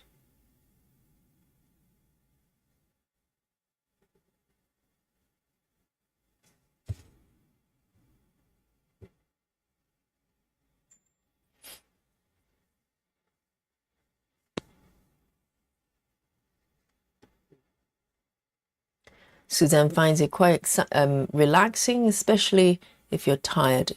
Yes, I suppose. Yes, because working with patterns requires a lot of brain power, doesn't it? You have to do a pattern matching with the eyes and making sure the frogs, you know, don't visit you in any shape or form. And Kimberly says, it throws me with long dogs is how the motifs emerge is quite exciting. That's nice. A lot of people doing long dogs.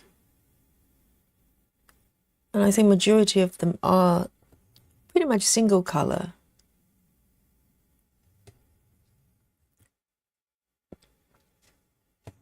Yes.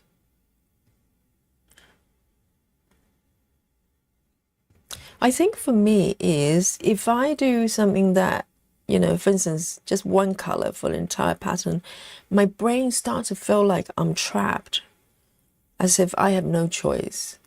And I think in some way it probably links to the fact that I'm claustrophobic. So I need to just have somewhere to run away, and, you know, knowing that I can run away is important for me.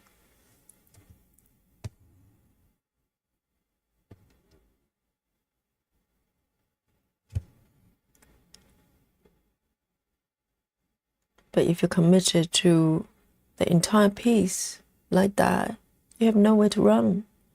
It's either you do it or you give up.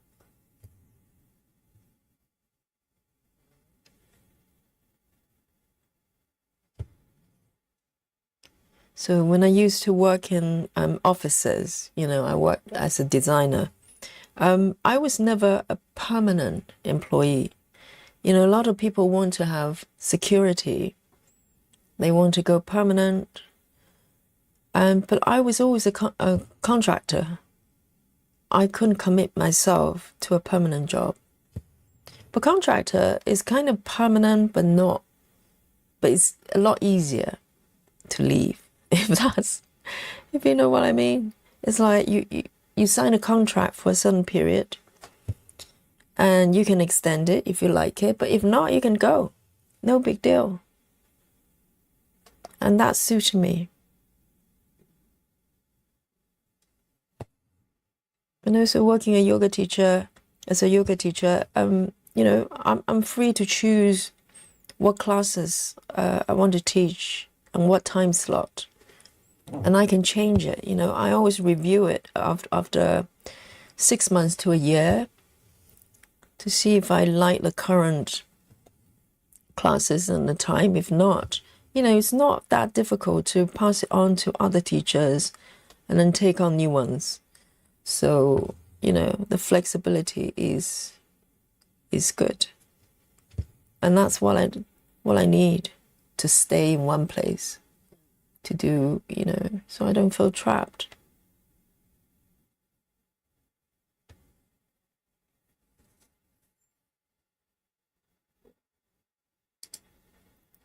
Suzanne says, I've seen some people do long dog samplers, adding little pops of colors. I think it's cool. I think, if I remember correctly, Steve, maybe not quite the same thing, but I think he took some samples that came in with certain colors and he just changed it to a different tone. And I thought it was so cool. I wouldn't dare doing that because I'd probably just mess it up. So Sarah is doing long dog as well. Wow, everybody's doing long dog. Instead, I'm doing Yogi Frog. Not quite, okay.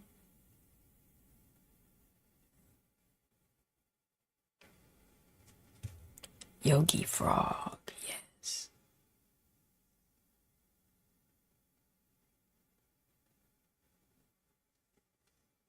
That one I've done. Have I? Let me see. Two up, one over here.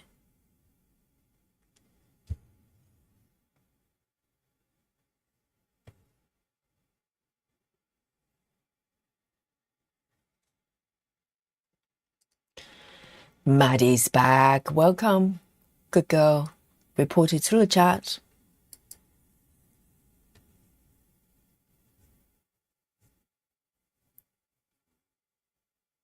Suzanne says, I was going to start a long dog for my birthday, but since I started all these other projects last month, I decided not to. Oh, go on then. It wouldn't hurt to have one more. You know? You know what it's like? Just do it. You'll love it.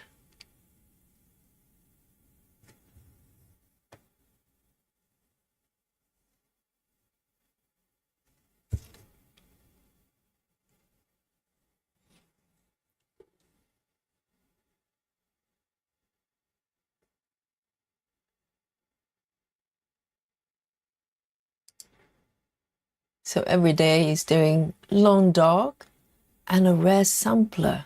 Wow.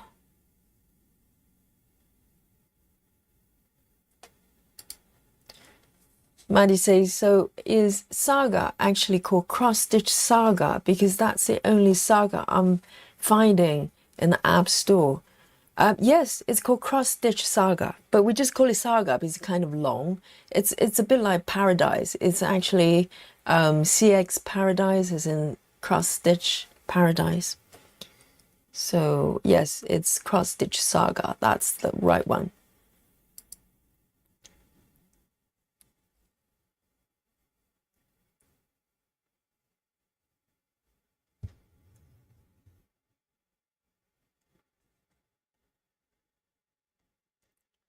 Where am I? Let me find my spot here. So a lot of pattern matching recognition I have to do here because these stitches are everywhere, all over the place, in no particular order.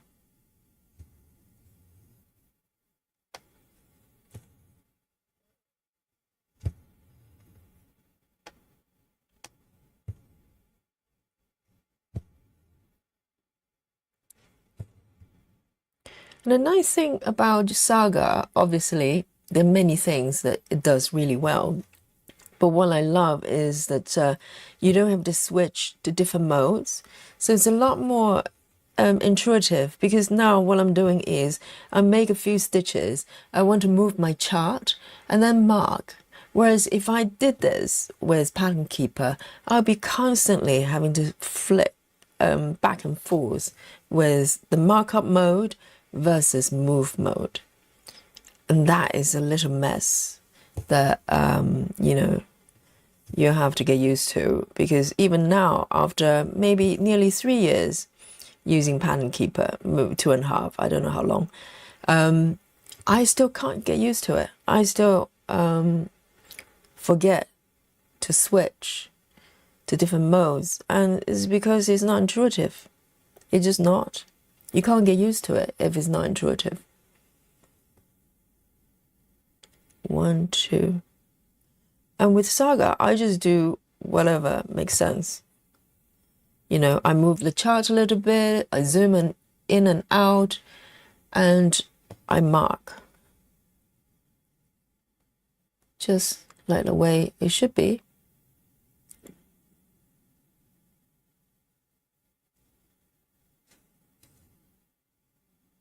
And I think if Pattern Keeper can fix that, it will be even better app. You know, even though right now it's doing quite well, they can make it even better.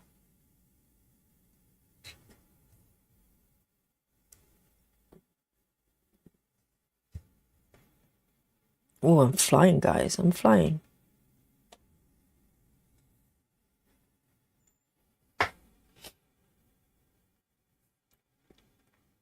You're welcome, Maddie.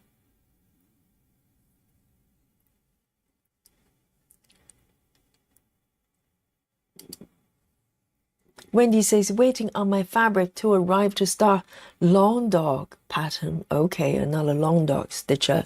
She says, I'm doing it on beige fabric with rust colored floss, DMC 221. So is that something that you customize, or is this something what the pattern is calling for?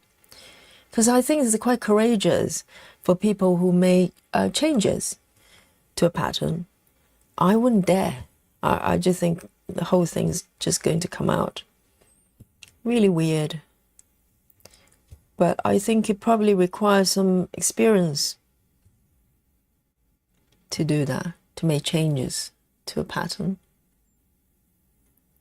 2 to 1.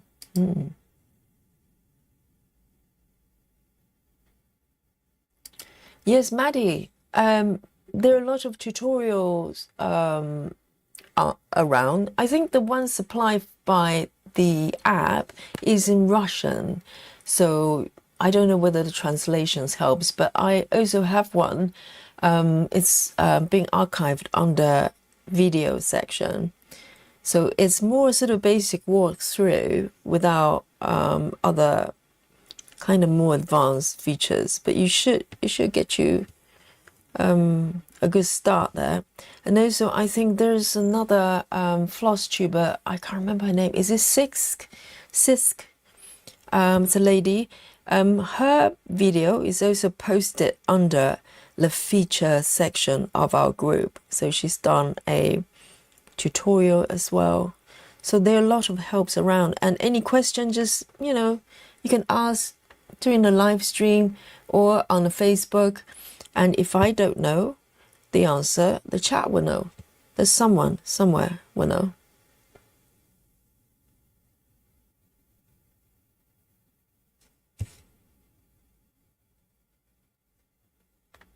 And I'm still learning new things from this app, having used it for a couple of months now.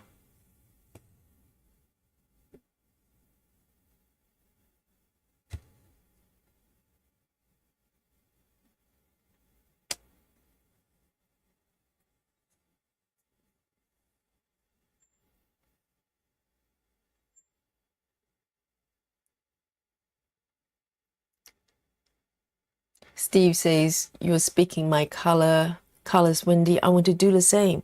Yes, Steve is customizing her patterns a lot. Even the Halloween piece, he just decided to take one part of the pattern and bring it to the other part, and it works really well. I wouldn't dare.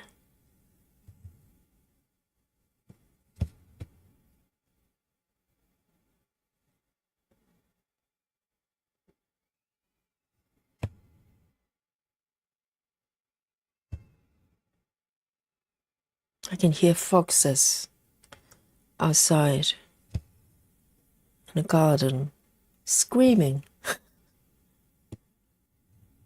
Or maybe they're just talking, but it sounds like screaming.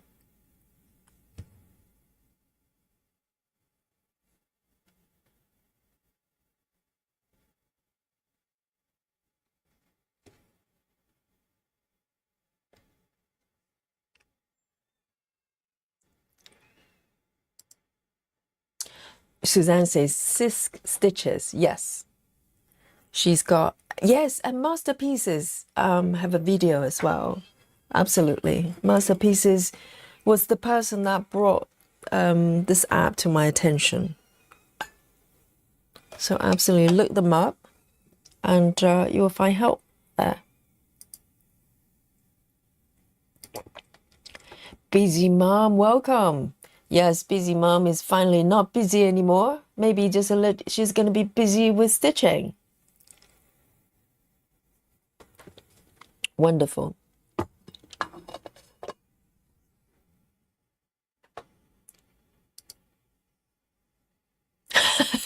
Susan. Susan says, joining the group is dangerous, Wendy. We're all acquire more webs. Yes, that's wonderful. More webs, more happiness, you know, more peace. How's that? Wendy says, I used to be more monogamous. Floss tube has pulled me down a rabbit hole. I didn't put it up much in resistance. Do not resist, Wendy. Surrender. Okay? It's happiness in a rabbit hole.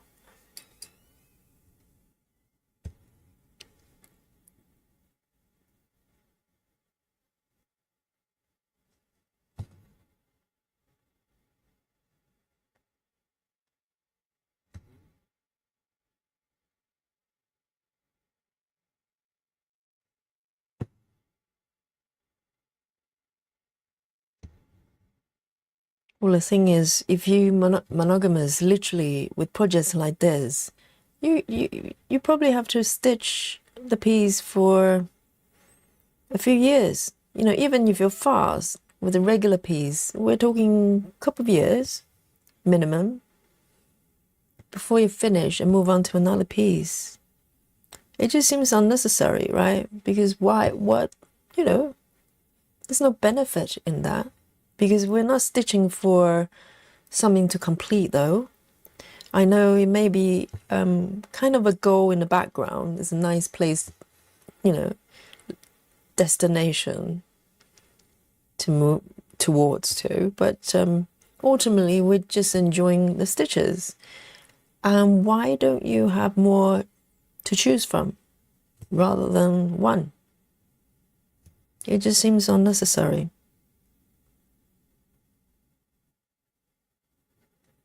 You know, different days, you want different things.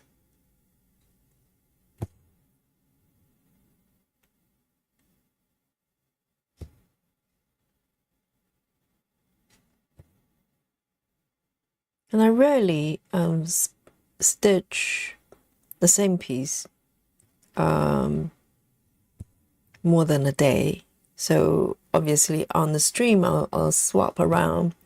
But even if I have some time to stitch, I tend to pick up a different piece and work on it. So it feels fresh. It's nice to miss something, isn't it? Because if you go, well, I just have to stick with this one until it's done.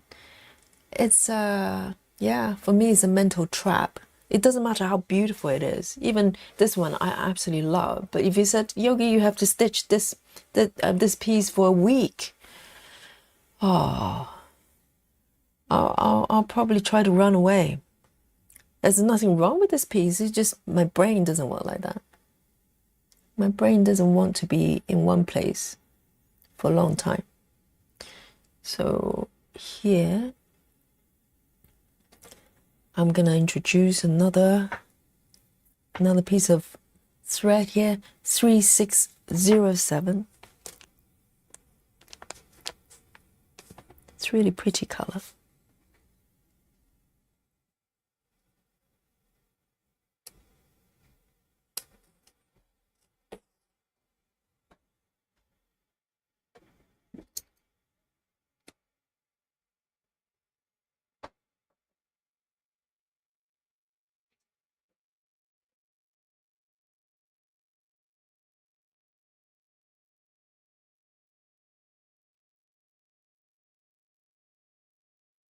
I've got 17 stitches of this color to go. It's so fast when you're you know, because normally if you go, well, 90 stitches or 60 stitches, it sounds like a lot, but not when you're stitching this way. You feel like you're just flying through. There's no effort at all. It's really lovely.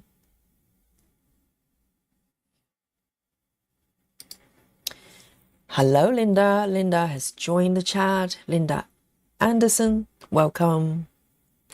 Are you stitching? If not, why not? Tell me what you're stitching. Welcome.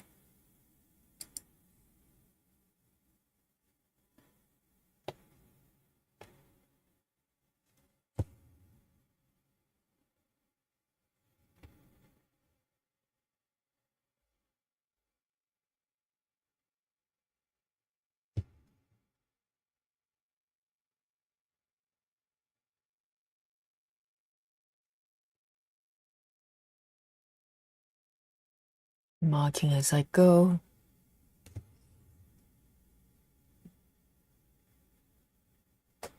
So I'm following the DMC color. So the order is totally determined by the order of the number. So I haven't got to this red jar bit just yet. I would, you know, love it very much if the next color is somewhere in there. I really would like to complete it. I love this jar.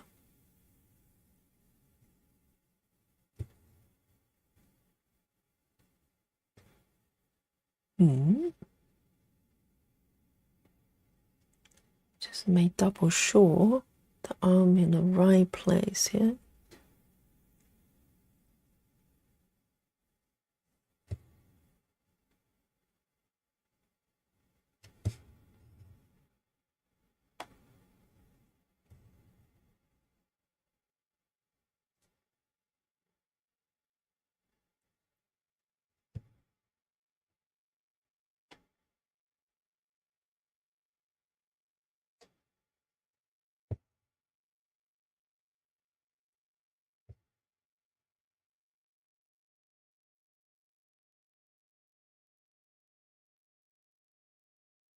Two.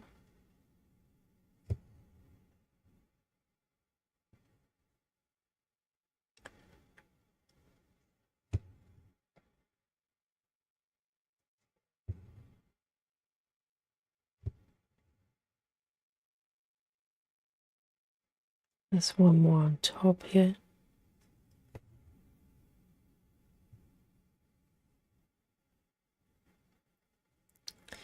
And I've got 7 stitches to go. There's only one more in this area.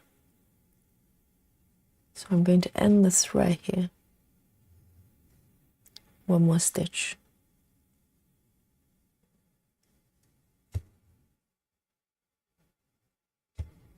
The thing is though, you know, if you do a piece that's got, let's say monotone, not monotone, black and white or gray, shades of gray, whatever, the pattern recognition part is going to be so hard because a lot of how I recognize where I am is based on the, not just the position of the stitches, but the colors as well. And if they're all so very similar, or let's say if it's all black, it's going to make it probably even harder because you don't have that additional information that you can use to determine where you are. So unless you just stitch really orderly in a very particular order, and maybe it's possible for samplers, but if you're doing full coverage of any kind, and there are pieces out there literally just black and white. I don't know who does them. Aliens, or people who just want pain. Oh, that one slipped. The first slip stitch, I'm definitely stitching even weave.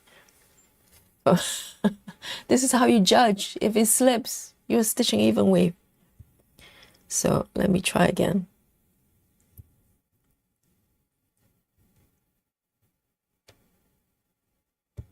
So when I do the boomerang, sometimes it slips a little bit.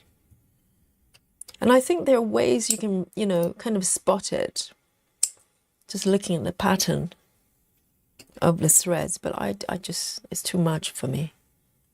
I just deal with it when it happens.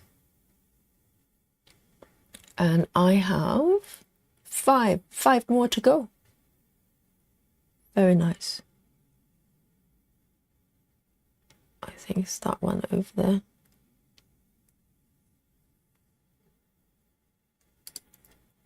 Suzanne says, when you're doing the technique 1, 2, 3, how do you feel about a build-up on the back? Good question. I haven't really checked on this piece. I suspect it will have more build-up because it probably won't come out as neat as min to max. So if you don't know what min to max is, when you're using Saga this way to have a highlight box like this one, right, that I'm having here, you define an area, you work in certain order, and you can decide what order you want to work through. With Saga, it allows you to cycle through stitches based on how many stitches you have associated with a color. So you can start from minimum to max, which makes sense, or maybe some people want to do the reverse, from maximum number of stitches to less.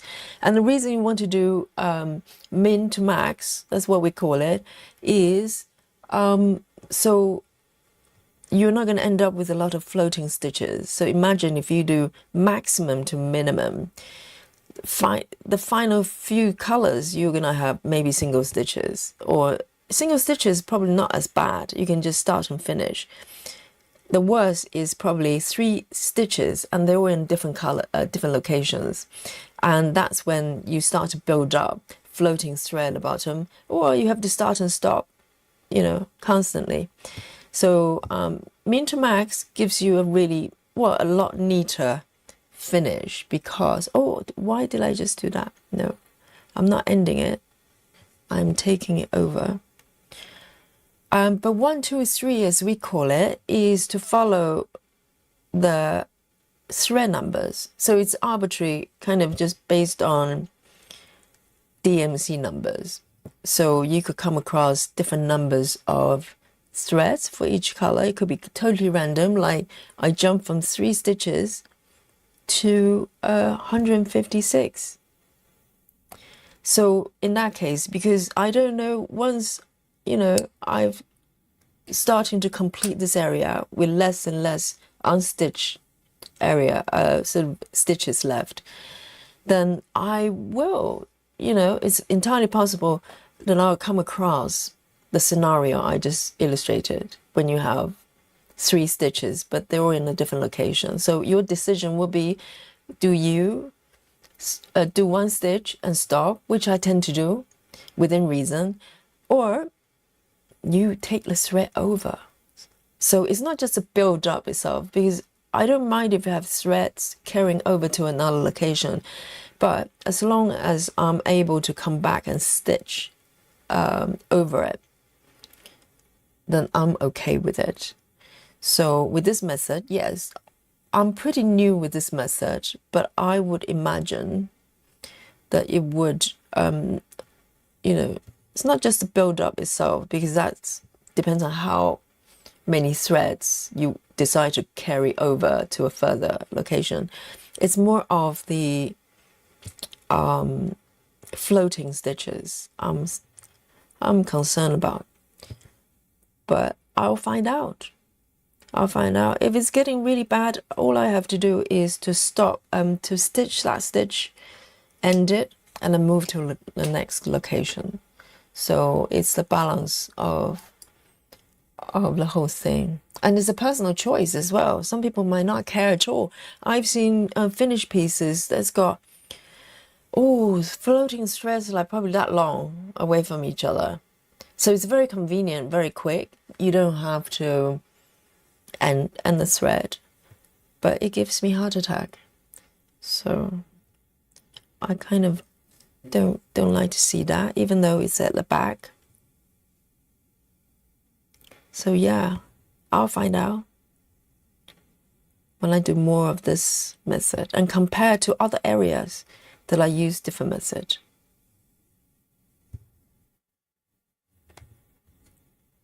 Oh dear.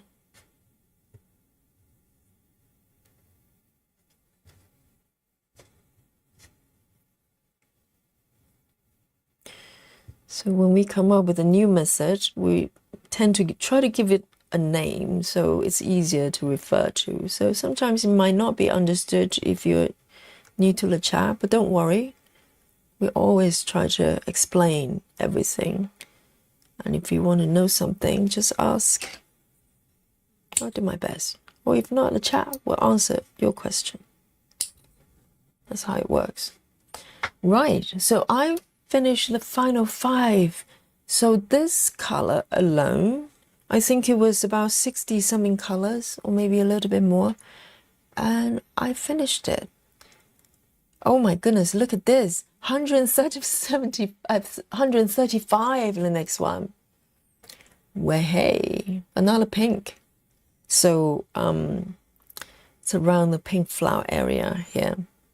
Oh my God, but this one actually looks a bit more manageable because I can work from top diagonally to the bottom, hopefully. So let me take my thread here, 3608. 3608, and I hope I won't be left with too many sort of, single stitches at the end. But it's not up to me. If you follow the number, you follow the number. Leave it to the pattern.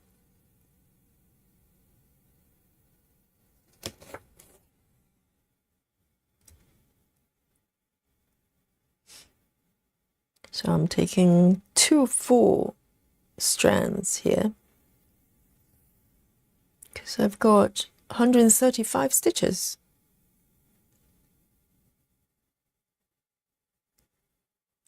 Beautiful.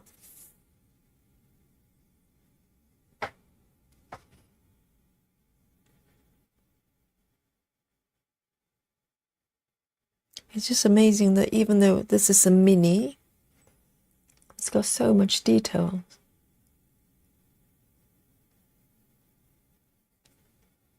Right, baby pink.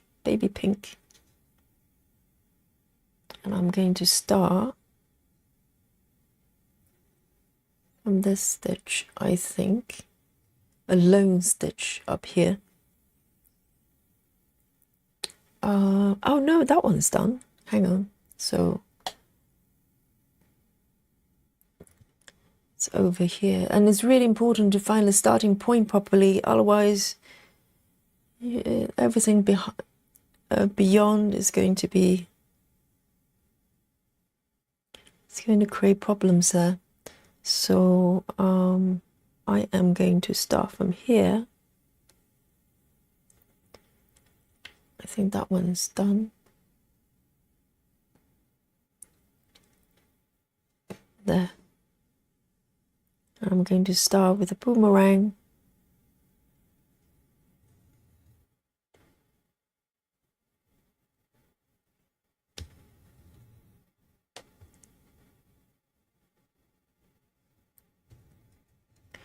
And I think the need of change for me probably translates to all aspects of my life, the profession I choose to do, how I'm going to do it.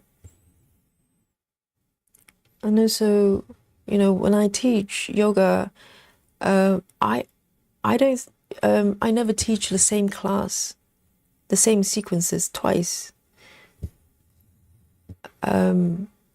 I think, first of all, it's fun, but also I can't. My brain just goes into kind of, I just have this numbness in my brain if I know I have to teach the same sequence again. So even though it's a lot more work, I want to change it up and do different things. Where am I here? It is over there.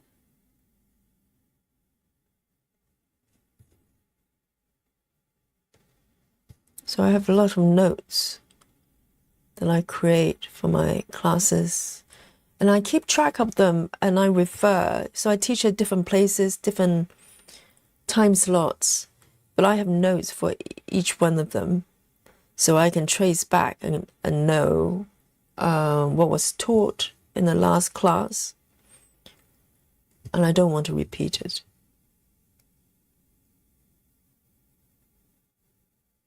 And it's good fun. It's a challenge for myself as well.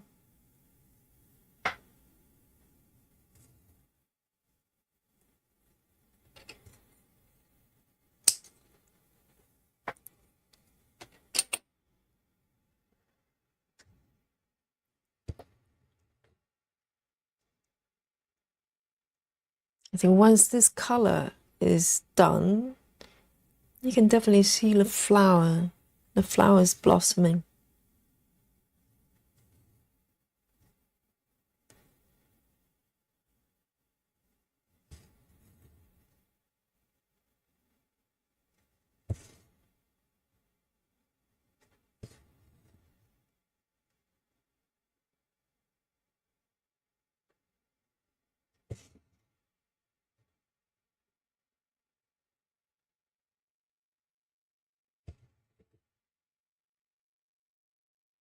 I don't know whether you can hear the sound of the thread going through the fabric. It just sounds so good.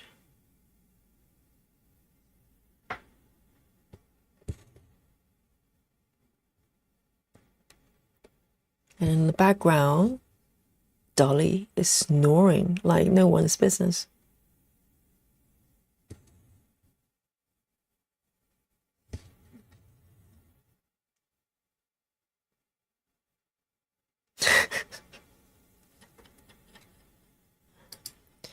Kimberly says you can garden beautifully.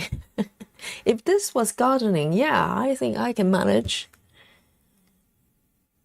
You know, plants just don't like me. Even like simple, really easy plants to look after. For some reason, after a few days, in my house, you just go, I'm not doing too well. And then it just goes yellow, and it goes dry, and says bye-bye. So, yeah. Yeah, I wish gardening was like this. It just seems very unpredictable what the plants want to do. The problem is, I know what it is. I think it's because the plants, they don't talk to me. Or it's trying to tell me something, I just do not understand it. Whereas stitching, yes, I talk to my whips. You know, I communicate with them spiritually. The whip whisperer. They tell me how they want to be stitched, when they want to be stitched.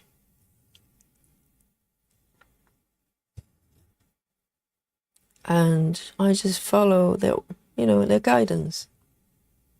With plants, no communication. They come to my house and they just give up.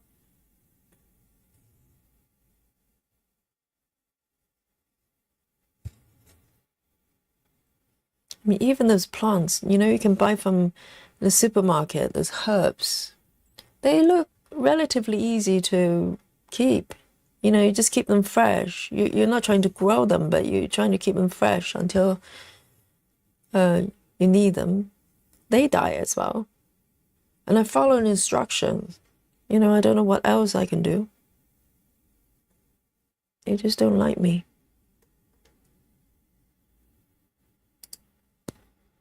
Suzanne says, if you have problems with plants dying because of not watering them, you might look into peace lilies and African violets, because they would tell you when they need water. Really? They talk? They speak? Are they speaking plants? Or do they have an app to send you a notification? Amazing. Yes, I think that would be good if they talk to me.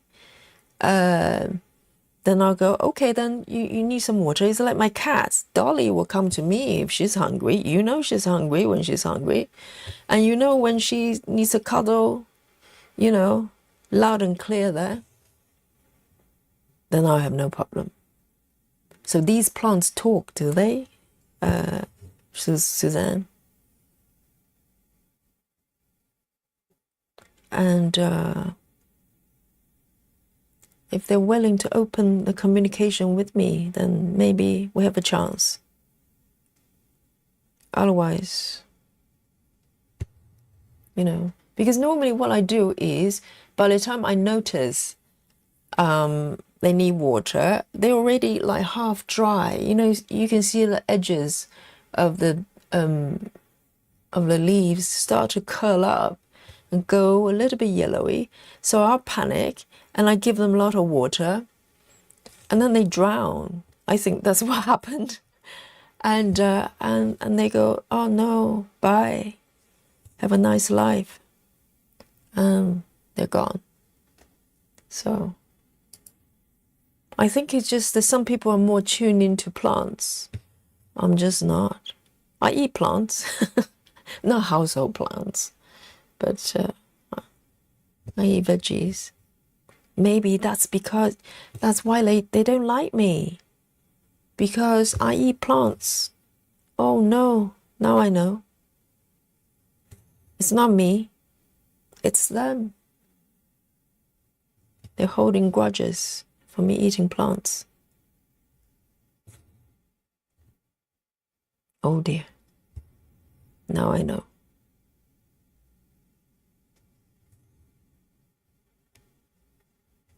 But I have to eat something, you know? Let me live, you know? I need food.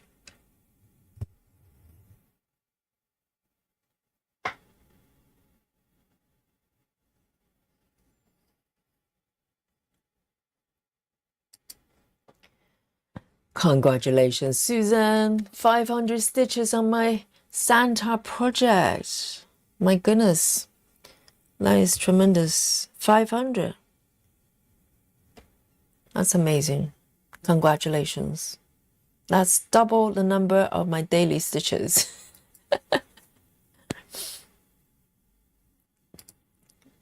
Betty says, there's a plant app.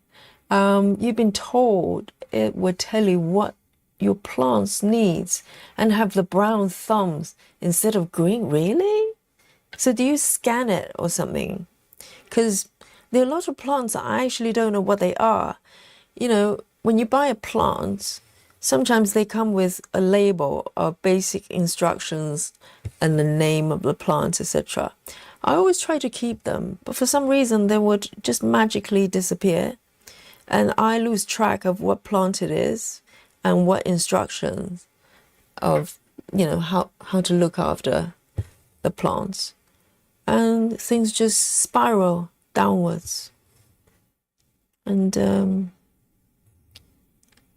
if some apps can just tell me what they are and what to do, then that would be good.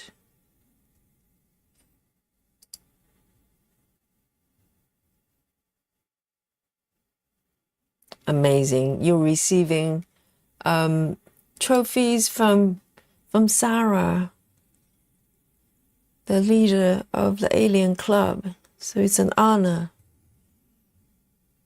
Suzanne. Amazing. To be honest, before I started doing this channel, I had no idea that people were stitching so fast. I thought I was just in a normal range. And, you know, I kind of knew maybe I was on the slow side, but I didn't know how slow I was. It's a shocker. It's just like, it's normal for some people to just throw out, you know, just casually stitch 1,000, 500, 1,000, whatever. And there I was thinking 150 was totally normal.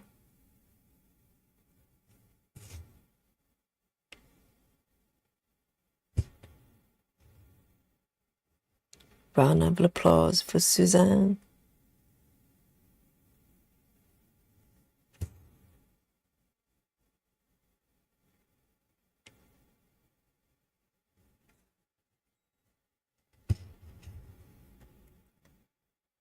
So there you go. You know, if I didn't know any better, I'll probably just think that I'm pretty fast. No problem there.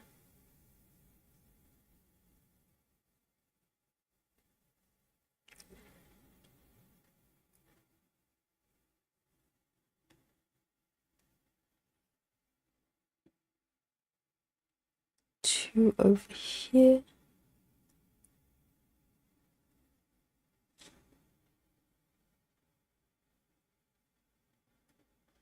That's very interesting. Let me see.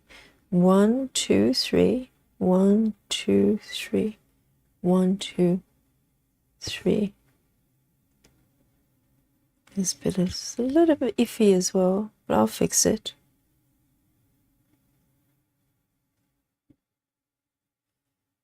One, two. That's interesting. 1, 2.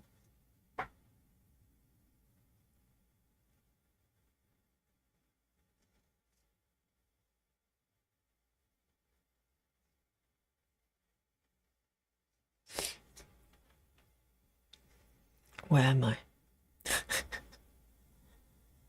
We are here. 1 down. 3 over here. Okay.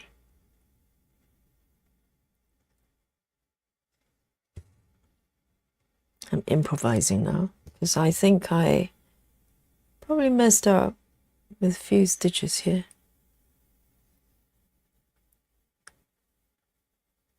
Three over there.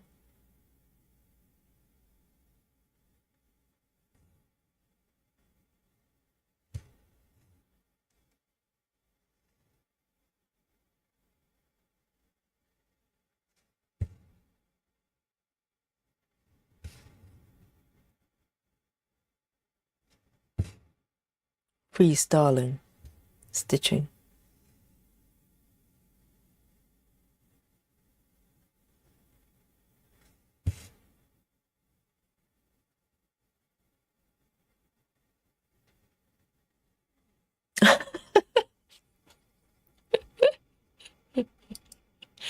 Susan, I thought we're friends. You're supposed to keep it quiet, okay, Susan? Let's erase that from our memory. Every day is a new day. It didn't happen, okay? So if you watch yesterday's stream, just skip the last bit, okay? Just skip the last bit. It didn't happen. Susan, keep it quiet. Steve says, knowledge is power and sometimes it's disappointment. No, knowledge is power. It's not a disappointment if you do not compare, okay? Comparison is disappointment. But no, I'm not striving to stitch fast at all. I'm totally fine with it. And it's wonderful to know people can stitch that fast, because then if there isn't people stitching super fast, we wouldn't have any members for our alien club, right? We need members to join our alien clubs. So you know, if everybody's stitching the same speed as me, I'll have to change my channel name. Oh, that wouldn't be good. I'll have to be a power stitching yogi. Super fast stitching yogi. That doesn't sound good, does it? I don't want to change the channel name, you know. And we need members for our alien clubs. So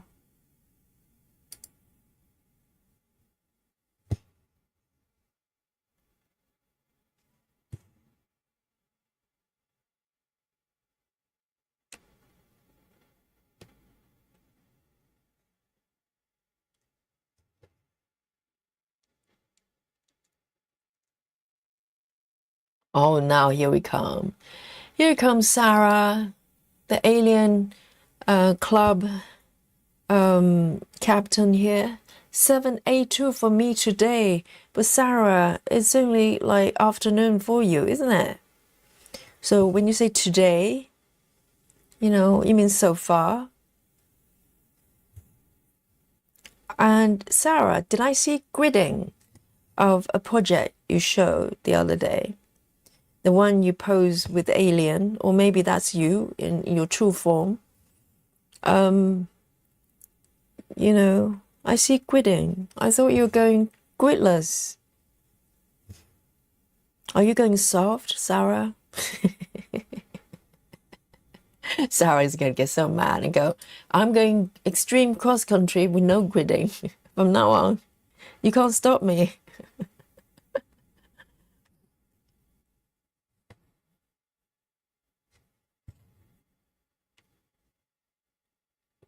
Yes, round of applause to our Sarah. You know, a little show off. And, you know, she'll casually go, well, I just did 1,000, but, you know, my wrist hurts today. So I'm a little bit slower today. I think she just warmed up. 720, whatever, 82. It's a warm-up exercise. She's not done yet.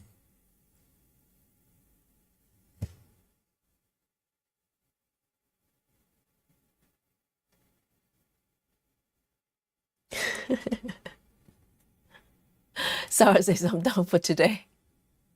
I got rid of the Candylicious. I got grid for Candylicious. Thought I'd try it. Do you like it gridded?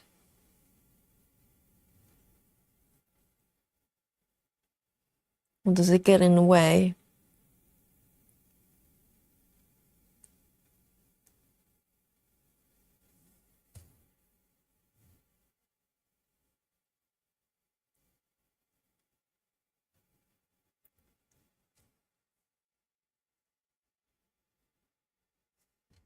Oh, Suzanne. Suzanne, are you going gritless as well?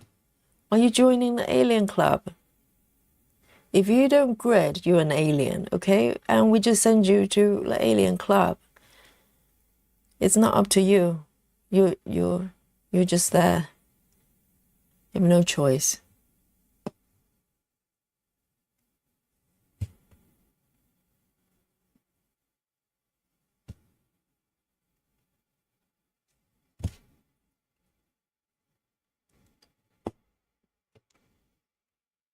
Let me end it with a boomerang here.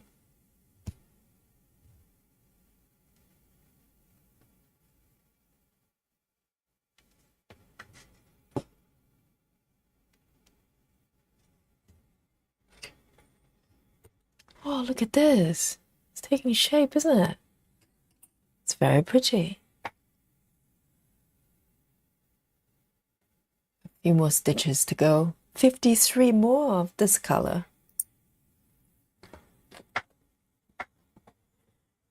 Sarah says, so far, I've been ignoring the grid. Even though it's gridded, you're ignoring it. I don't believe you, Sarah. I'm gonna make Sarah really mad, and she's gonna go and, you know, do 32 counts gridless, extreme cross country. I'm working on it. I'm working on it, Sarah.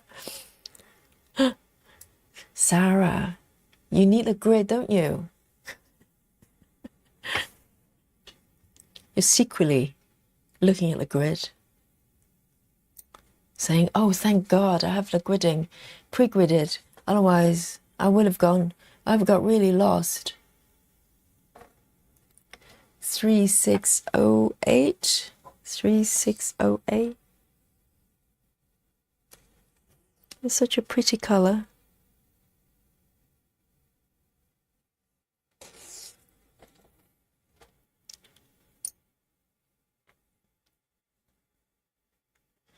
Kimberly says, I want to try Royal Rose next. Yes, give it a go. If there's a new method that looks interesting, just try it. You have nothing to lose. I tried it. So the first time I tried it, it was probably a couple of years ago. It just seems like everybody's talking about Royal Rose. So I said, well, I've got to try it. You know, it's a new method that I learned. And so I tried it. For some reason, I couldn't get my head around. I just felt like my brain was resisting it, thinking, why do I have to do it this way?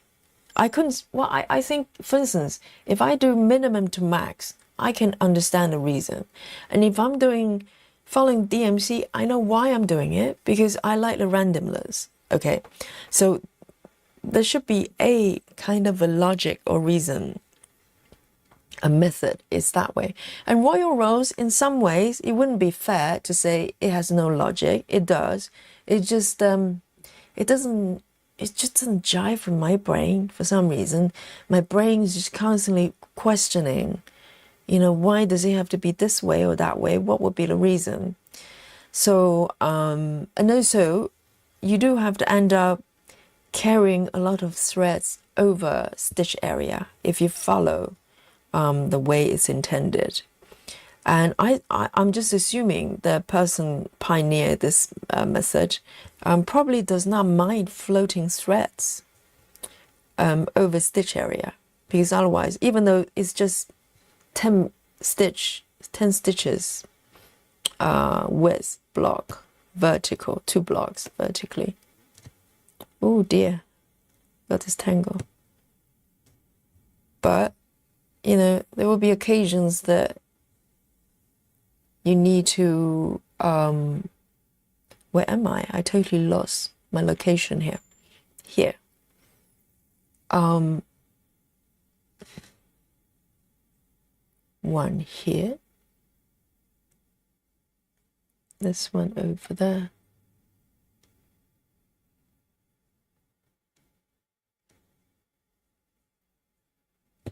Yes, I think for me it's more of my brain resisting. And I do not understand why I do that. Kind of.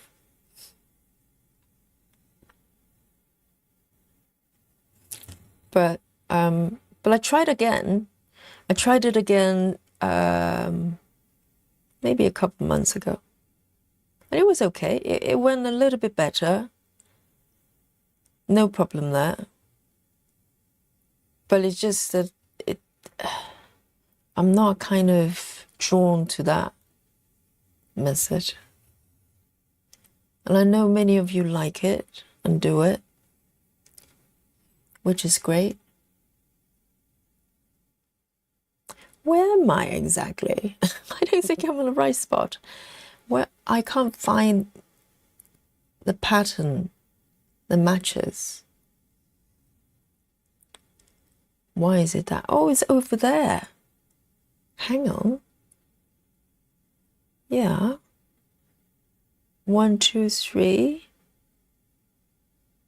And it's this one. Okay, I got it. I got it. Oh, very scary.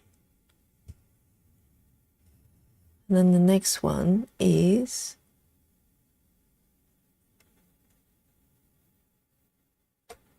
it's getting trickier because there's so many stitches everywhere. And it's quite a vast area for me. It's like 4 by 1, 2, 3, 4, 5, 6, 7. 4 by 7.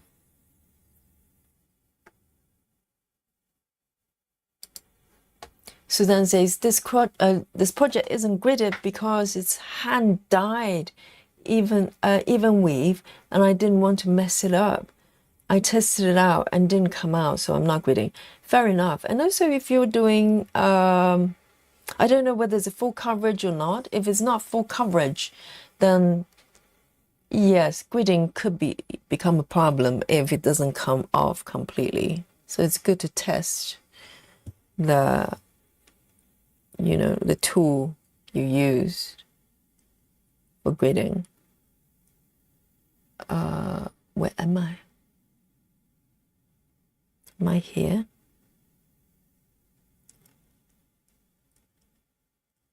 Okay.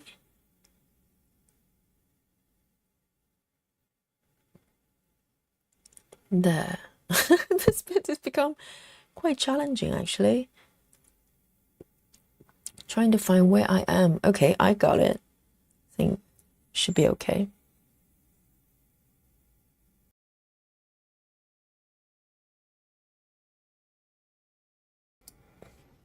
Let me have a sip of my tea.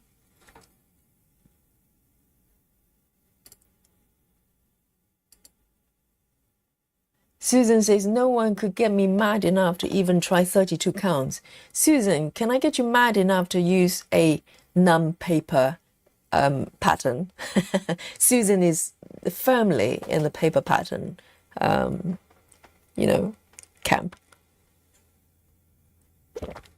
which is rare breed nowadays.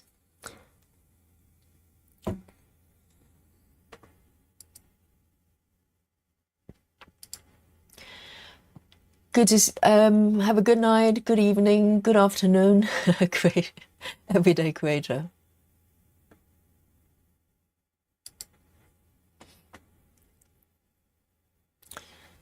So Suzanne explaining the royal rolls. You're working 10 by 20 blocks instead of 10 by 10. Usually you do typewriter method, but I do mean to max instead. But also you park, don't you? And I think parking and end thread is kind of the reason you have this floating thread at the back, because I think you park down, don't you? So imagine if you have 2 by 2 blocks like this, right? You have 10 by 20 block here, and then you do typewriter or whatever color completion. But by the end of the completion, quite likely you're going to come across loose stitches, maybe 3 stitches here, or maybe the final stitches on top. If in that case, you either have to end it, or if you park, you have to take all the way down to park, or even to the right, you are taking the thread over a lot of stitch area. And also to park to end thread, if you follow the creator's method, you park to the right, you end the thread to the right, you bring it over 10 stitches away and pull out a little thread. Okay, you can see a lot of people that work in projects got threads like fur coming out. And even though it's pretty neat, but you have a lot of build up underneath that 10 by 10 block to start with, and then you have to stitch over. There are additional threads under there you have to take to different locations. So overall, I've seen the back of royal rolls. I'm not convinced. It's just it's a kind of quite a lot going on. Susan, I know, I mentioned the C word, haven't I? Yes. Oh, Susan is allergic to computers. And Susan explains, if you park below the tower, a tower is the area, so it's 10 by 20, that's a tower. If you park below the tower of 1020, if there's a place to park, if not, you park it to the right. And if you can't park it there, you finish off, which is fair. It's more of if you do park, and there's a reason we park, because it's more efficient and the threads are there waiting for you. But as I said, if the final stitch, in theory, it could end up somewhere on top. Even if you do typewriter, I don't know, it's possible. It's somewhere that's beyond 10 stitches. And all this area here is could be stitched already, and then you have to take the thread over. I know you can end it, but then you kind of defeat the purpose of parking. So I think there are elements of this method that just doesn't flow with me, because it makes me anxious just with the parking, locations. And so I know a lot of people love it, and it's great. It's great. It's fun. And also, by the way, if you don't know, Royal Rolls is also named by Joyce Stitchidachi, okay? She's probably off to bed now. But she's the one that coined the term. It's going down the history of stitching.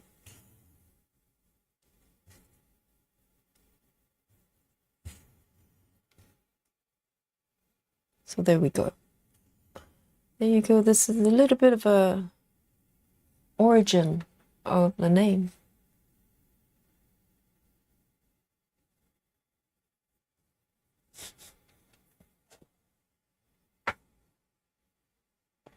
Suzanne says, typewriter, you're going to start from top, work your way down.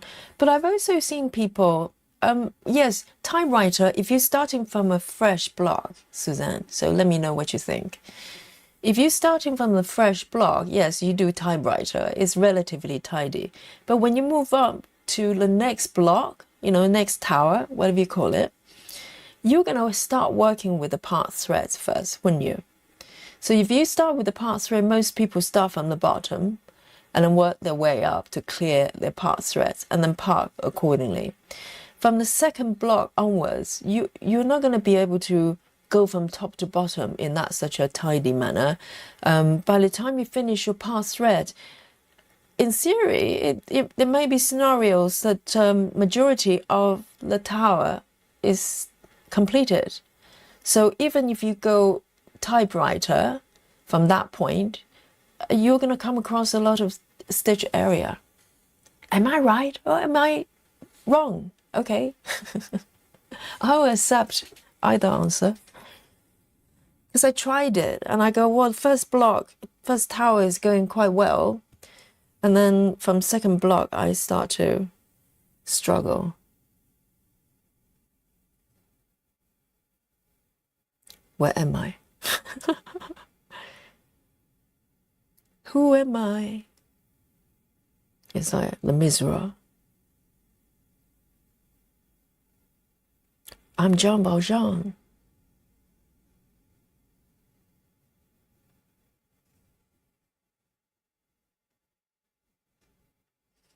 Here, so it's a little bit iffy on what's going on here. Oh no, it's not correct. Where am I? Who am I?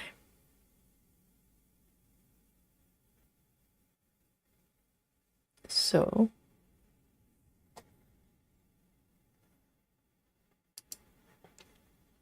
Laura says, hi everyone, I did A45 on traveling library and a few hundreds on some stamp kits. I do grit though, but can I join the alien club too? Well, it's a first request, first volunteer that voluntarily trying to join the alien club. Yes, you're firmly in the alien territory, Laura. If you have done A45 today, we're talking about today, right? And a few hundreds on stamp kits. Oh yeah. Even if you grit, you can grit all you want. You're in alien club for sure. I can probably make you the second captain working along Sarah. I think you're in that category. For A45 plus few hundred, you're making it sound so casual. And the stamp kits is not an excuse. Yes, you don't have to look at the pattern, but you do have to stitch. So it's official. Lara is in our alien club. Yes. Round of applause for Lara.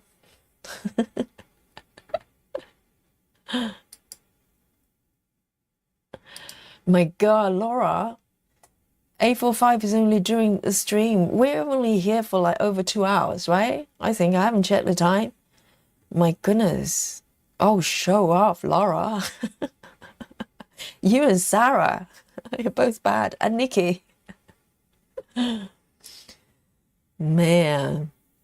Yes, why is everybody? Yes, Sarah, Susan, they're aliens, aren't they? I know. Alien indeed. It's official. It's official. Suzanne is giving you trophies. I know. That's a little bit shocking, isn't it? It's, oh man. I can't cope, man. Guys, you're just stitching too fast. I think I still remember the shock first time I was streaming in the air, and that's when I realized it is possible for someone to stitch 1,000 a day. I remember a lady was called Linda, but since then we had a few Lindas, so I cannot remember which one, but you know who you are. And the lady just came on and go, hey, you know, my average stitching is like 1,000 a day. Sometimes more, I know, okay, yes. I was so shocked. I was like, what? What's happening? I don't know. I am over here. I'm trying to find my spot. I'm speechless, Laura. I think we're here.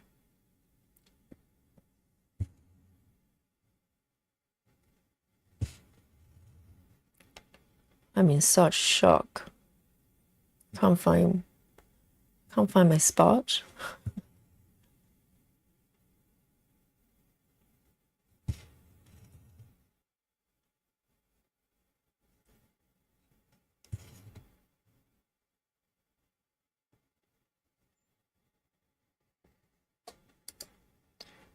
A River too. But River is more of she's in the alien range, okay? But I can still relate to her in some way.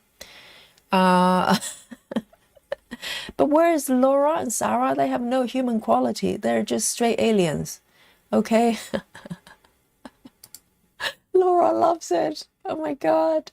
That's you. That emoji is for you. Yes. Very good. That is totally not normal, Laura.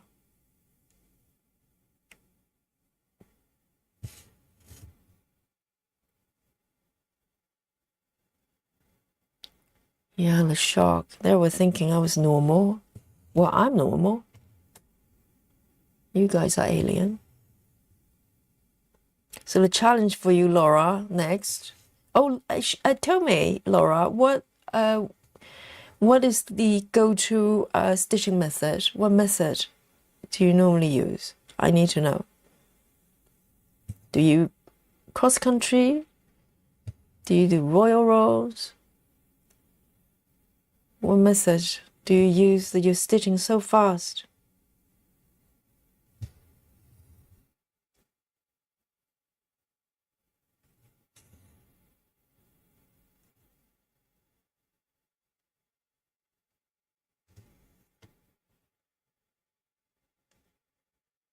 Let me go down here, 3 over there. There's 1 over there. That one's done. Good. Amazing. It's utterly shocking. We're constantly visited by aliens.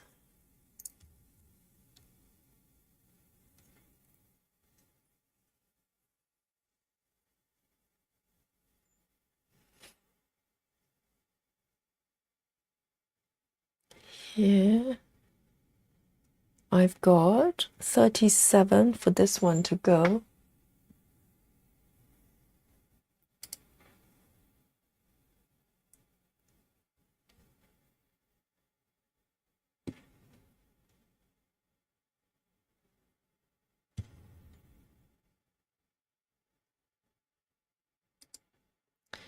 Laura says, traveling library, I'm doing color completion on 1 page. So it's kind of cross-country within the page range. I see. I suppose any form of cross-country is a little bit faster by default. And you're doing full cross, I trust. That's still highly abnormal. And this is within the stream, just maybe slightly over 2 hours. And that's close to 1,000 stitches. All right, here comes competition. Captain Squirrel says, best I can do is around 1,400. And the captain is making it sound like, well, you know, if I really try, yes, 1,400, but that is a very abnormal number, Captain. I just want you to know. That has not gone unnoticed. And Captain Squirrel obviously is an alien squirrel, okay? It's not my squirrels that come to visit me every day. Captain Squirrel, this is why it's a captain as well. We're surrounded by aliens. Oh man.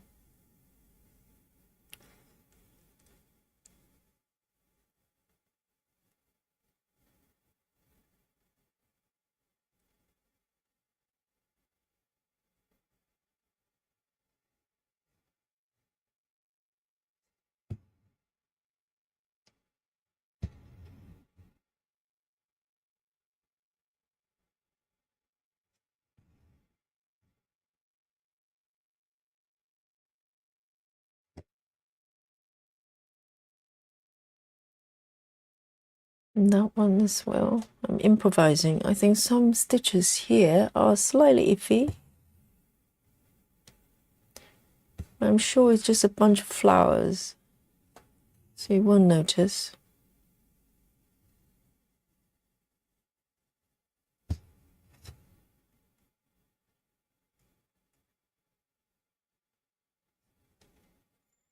That's very pretty. Oh, trophies for everyone.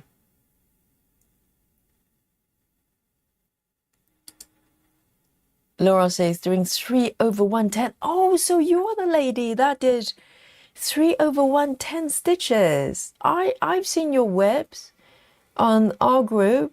Yes, I was fascinated by that because not many people choose to do 3 strands over 1. And the fabric count, I'm trying to remember, it's slightly on the larger side. Is it 22? I can't remember, or 20? Yes, that's why you need 3 strands. That's very interesting. But even with 10 stitches, that's super fast. That is super fast, for sure. You're firmly in the alien territory. I'm doing 10 stitches, just so you know. You know?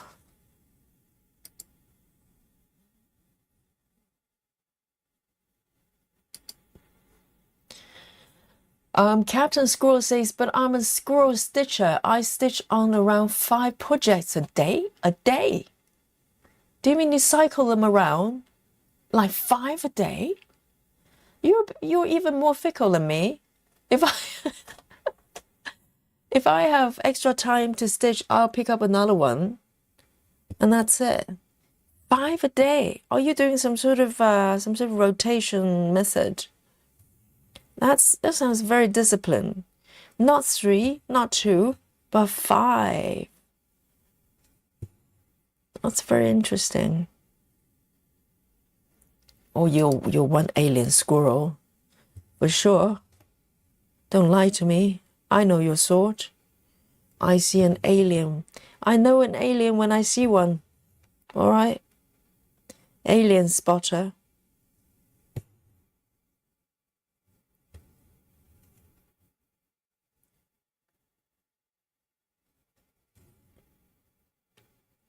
Fire starter, alien spotter.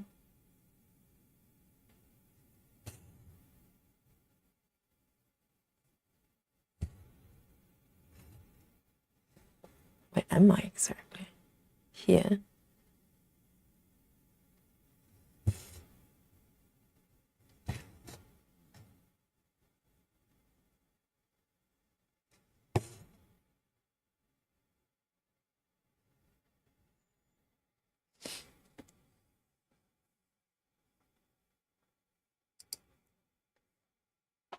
Captain Squirrel says, I have 150 webs.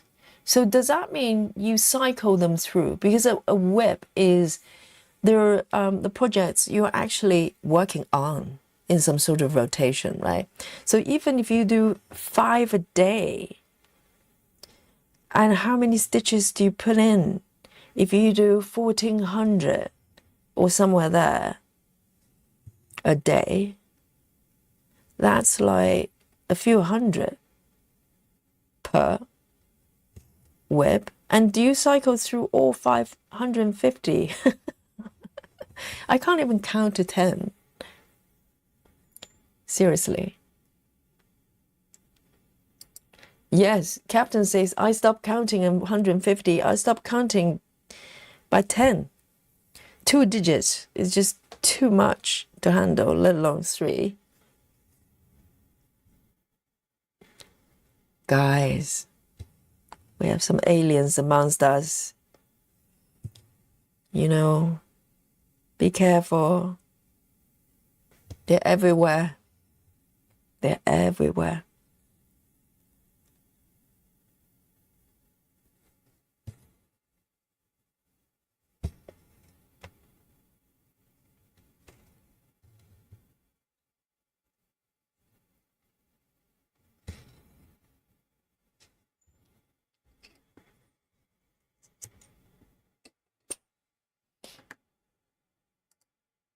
Laura's doing 18 counts now, I remember. Yes, that justifies the 3 strands. So Laura's using DMC 3 strands, 1/110 on traveling library. So it's going to end up quite big, isn't it? And it's good that you actually managed to find a piece of fabric that's big enough for that. Because if you do lower count fabric, it can be a problem finding fabric. That's fascinating. I'd love to see where it goes. And Laura is working on 3 projects a day. That's so disciplined. Let me see how many I work on a day. 1, ladies and gentlemen.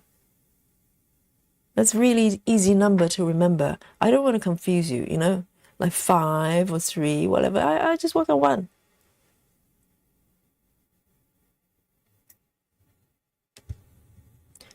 And with this one, I've got 17 to go. It's working really well. I think today I'm going to do a little bit better than yesterday, wouldn't you say? Yeah, it is entirely possible that I do better than yesterday.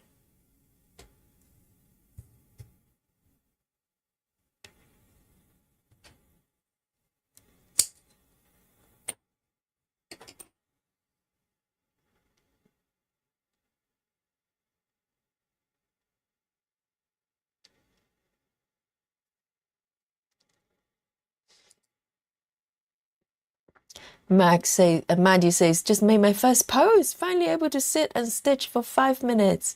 Yes, good. In 5 minutes, well, yes, you can probably do at least 200 in 5 minutes. Wouldn't surprise me.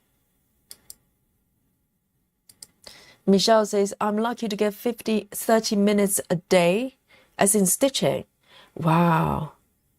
Yes. If I wasn't streaming, to be honest, if I look back on my sort of stitching routine, if you could call it, it's a little bit sporadic. So, because I'll have days that I'll, you know, if I'm into a certain piece, I'll stitch more.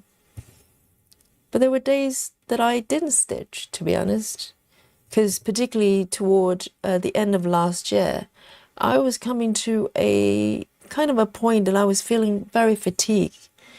And I talked about this before because I was majority doing same type of stitching. I was doing 25 counts, 1/1, full cross. That's it. Pretty much all my projects are like that because somehow I was, for some reason, I thought that was the fabric count to go for, and using DMC. Pretty much all my projects are like that. And I got to the point I just didn't want to stitch anymore. And even though I was stitching, you know, different projects, and they're all beautiful, but I just, you know, I just got to the point that I was mentally fatigued. And also in terms of stitching experience, even there are different projects. I was literally doing the same thing as far as stitching experience goes. And that's why I just went rogue. I just wanted to do everything, different things everywhere, because I wanted to continue to enjoy stitching. So I wanted to be more experimental, more diverse in the way I stitch. Oh, finally, I come to this area, this jar. I've been waiting for it. I want to put more stitches in this area. So here we go. Very nice. So I decided to try 10 stitches, which I was kind of that just feels like cheating, because it's supposed to be full, cross stitching is supposed to be full cross. Otherwise, it's not cross stitching. And I'm glad I tried because I love it. It's a nice, different option for my choices when it comes to, new projects.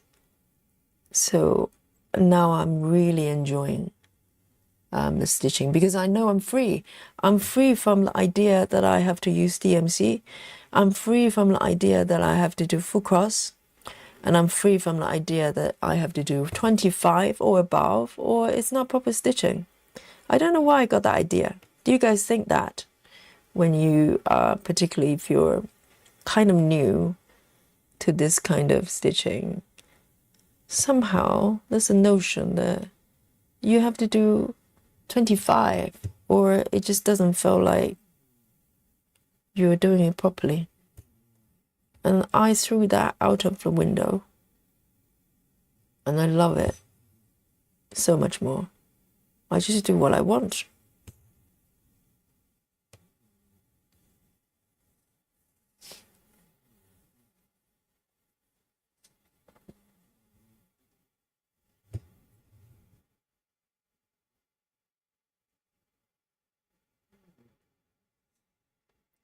Those 14 count projects, I actually started a little bit before I fell into the heaven and earth full coverage rabbit hole. And I just parked them on the side because I just feel like finally I want my way up to 25 counts. I didn't want to do 14. It felt like almost like regression, which is totally silly because it's just different type of projects. Oh my goodness, I think I'm reaching why do I have one extra stitch somewhere? I think I've done, oh right, so I've got this stitch and then one more, then I'm done with this color. Amazing. So fast though. I don't know the stitch count, okay? I'm not jumping to any conclusions here.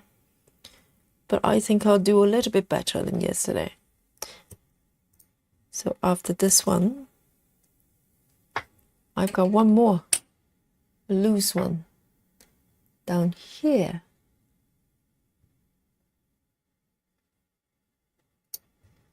I think it's here. 1, 2, 3, 4, just one stitch, the last one.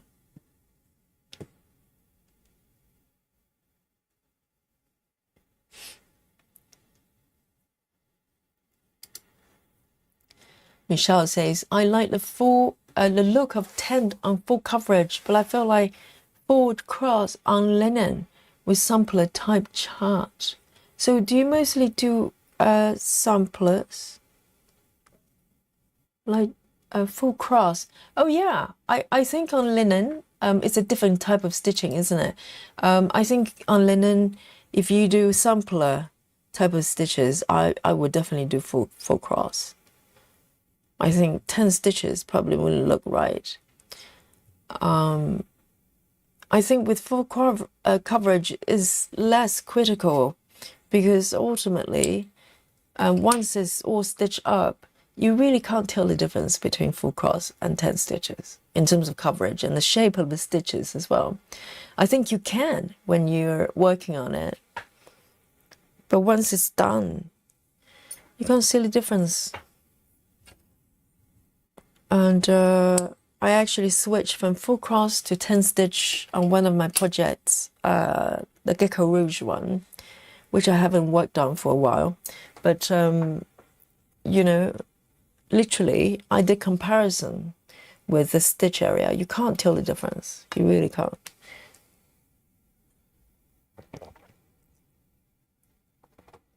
Just having a sip of my lovely tea, still nice and hot in my thermal flask, which is a great idea. Hey, I finished this color.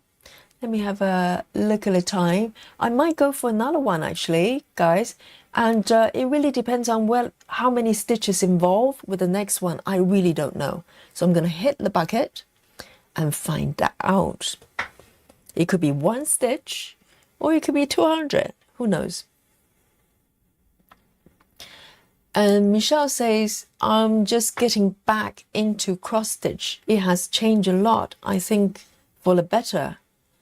It really depends on how long have we been apart. I mean, first of all, probably all the apps that supports stitching, right? Not just marking up stitches. There are journal types of apps to help you to count things, estimate how much floss you need, all sorts of things. So that I think as a, you know, I love technology. So it's, oh, don't say that to Susan, okay? Susan doesn't like technology, even though she's watching this stream, okay, and communicating with us through technology, but she doesn't like to know that. I think she is probably watching through a crystal ball. That's what I think. The ancient technology, okay, for communication. And but otherwise, you know, I think technology is one element into stitching. I can imagine, you know, digital patterns you can download instantly rather than having to wait, which Susan loves. I know. So I'm going to hit the bucket and see what is waiting for me. 36, quite reasonable. So I think this color would be my final choice. And it's not my choice, it's my app's choice. But I think 36 is quite reasonable to conclude this session. Okay, so guys, keep that in your consideration when we play Guess My Stitches at the end. Okay, 7322. 3722. Oh, get a color right. 3722. So I am very happy with today's progress. You know, no major sort of frogging episode. Maybe minor, you know, bits and pieces, but no one noticed, so that's good. And you won't know once it's all stitched. I improvise as I go.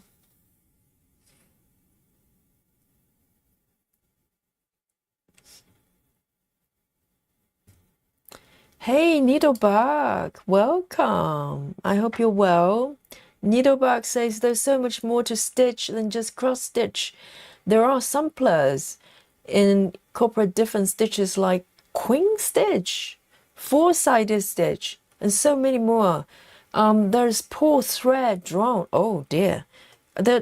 Probably half of that, I have no idea what you just said, but that's Needlebug for us. She's a encyclopedia of stitching. Welcome, good to see you. I hope the move has gone well for you and is all settled down. And thread heart onger. I learned this. I learned how to pronounce it yesterday. That's what we were talking about. Heart onger, which is a technique using even weave and dig holes. That's my description there. You cut around, you know, the fabric, you stitch around it, create a pattern, and then you make hollow bits and create beautiful designs. Yes, I know, there's so much more. I only learned yesterday they actually use the type of even weave that we use to do this technique. Ha onga. Don't sue me if I pronounce it correctly. Suzanne says that's because your frog yogi is cool. It's all calm and relaxed. Yes. Oh, that's true, Suzanne. You're quite right. Any frog that practices yoga It's got to be nice and peaceful, right? Oh, you're absolutely right. Maybe I need to stitch that. Maybe we need to do a saw of that, pattern, because it's like appease the frog, guardian angel. It's like people used to sacrifice young ladies for whatever, for peace of the village or whatever, the stories you hear. So we can probably do a saw of that piece, Yogi Frog, and it would be peace and quiet, no frogging, right? I think that's how it works. So I think today has gone very well indeed.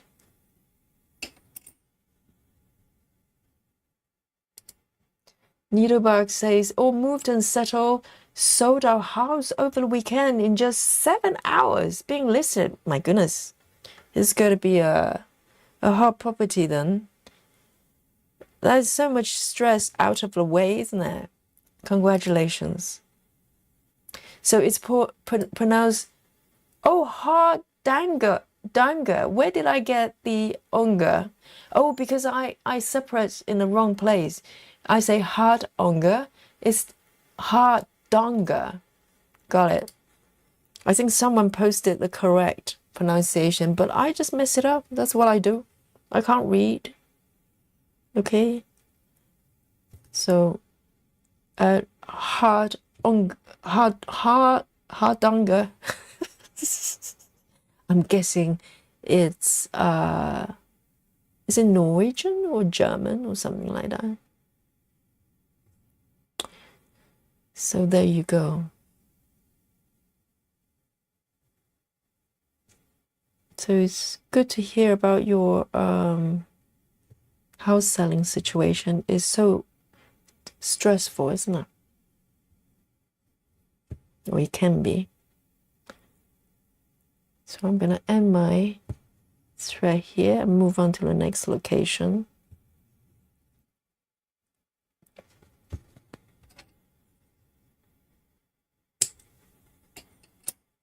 So it's Norwegian. There you go.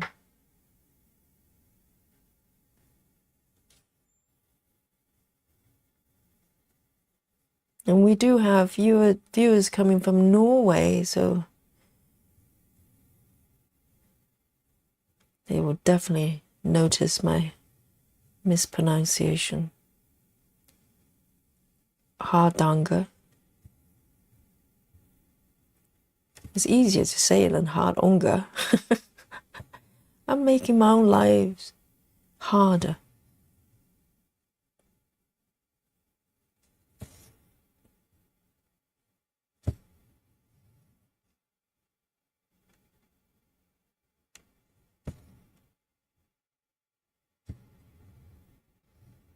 There's one stitch under here.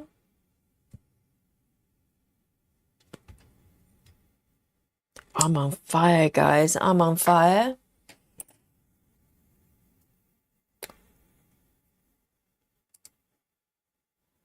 Carrie says, wow, I stepped away for an hour and Yogi, I see such a difference in your piece. 500 stitches for sure. Can you see the difference? Because the flower area, because I've been stitching a lot of pink. So, and also the shelf as well.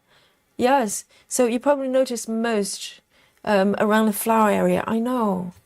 It's amazing, isn't it? Sometimes you see loose stitches everywhere. You go, well, you have no idea what's going on. But once they come together, it forms this beautiful picture. I love it. I know. 500? Who knows? Who knows, Gary? Who knows? But I know I'm doing a little bit better than yesterday. Let's not talk about yesterday, okay? Susan, no words from you, all right? Just keep stroking the white cat and eat your grapes, all right?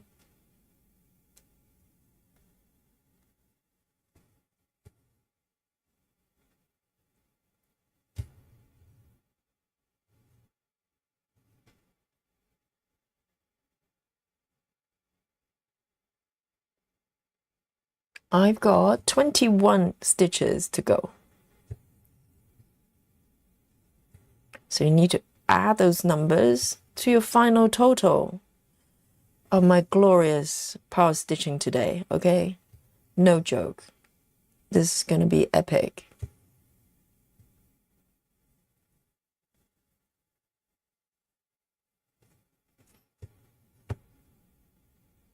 It's really fast because they're all in a kind of close area, this color. The pink ones are a little bit tricky because they're literally everywhere, all over the place. But these ones are quite orderly.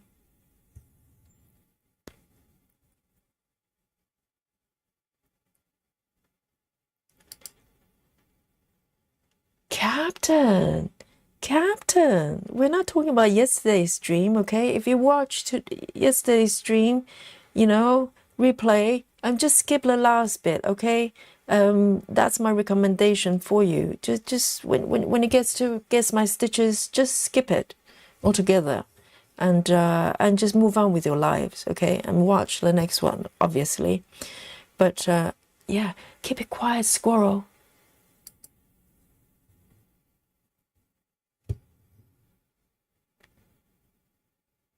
Every day is a new day, okay?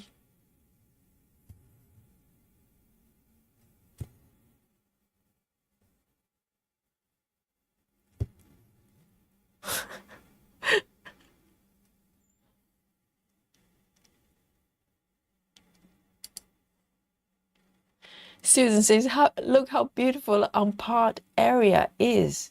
The unparted area is. You mean like the fabric? What are you talking about?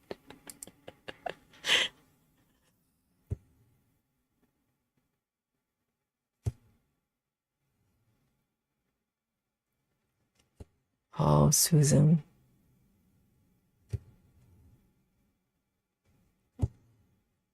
Very nice. Let's see. I've got 7 more left, guys. Yay. So I think, just for a beautiful finish here, I think I might end this thread here rather than keep taking the thread over. Okay, I want this to be beautiful. So I don't want floating thread there. I know it's very tempting, just take it over, but never mind. Let me just end it here.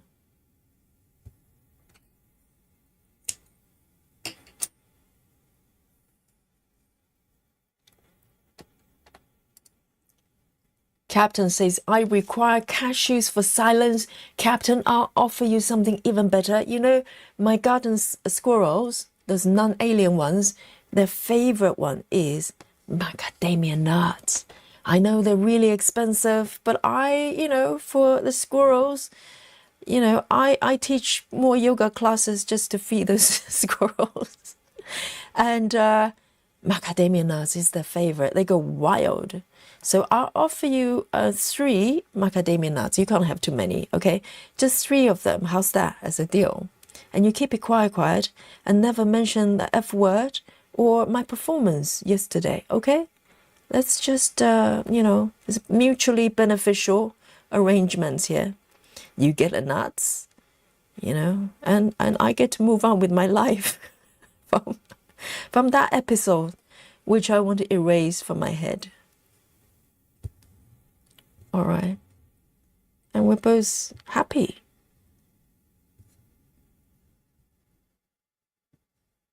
They love macadamia nuts, but they love the bread and butter for them is the almonds. They love almonds. If for a few days I run out of almonds, I can give them pecans, I can give them other nuts. They're just not happy. You can tell. They look at me in a different way. They start to judge me and go, what?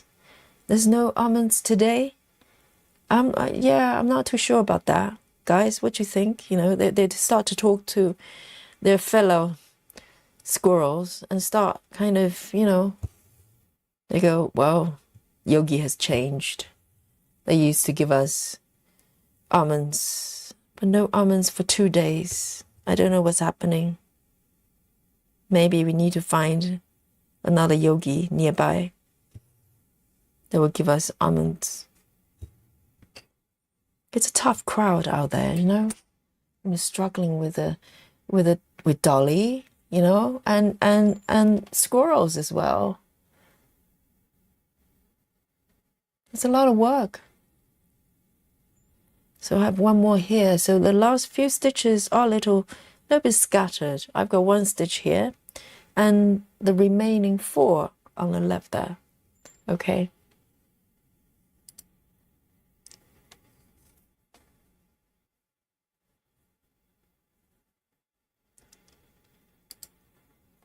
Susan says, Steve thought you had 83 yesterday. Susan, we have spoken about this. No words about yesterday's performance, okay? It's something that you should just keep it in your mind and just you know, maybe erase it from your memory if you can. Okay, I'm not asking too much. Just maybe get one of those zappers from Men in Black, and just zap yourself, and so you forget about it. Okay. 83. I remember the first number that came in yesterday was over 400. I ask you, that person has clearly not watching the stream.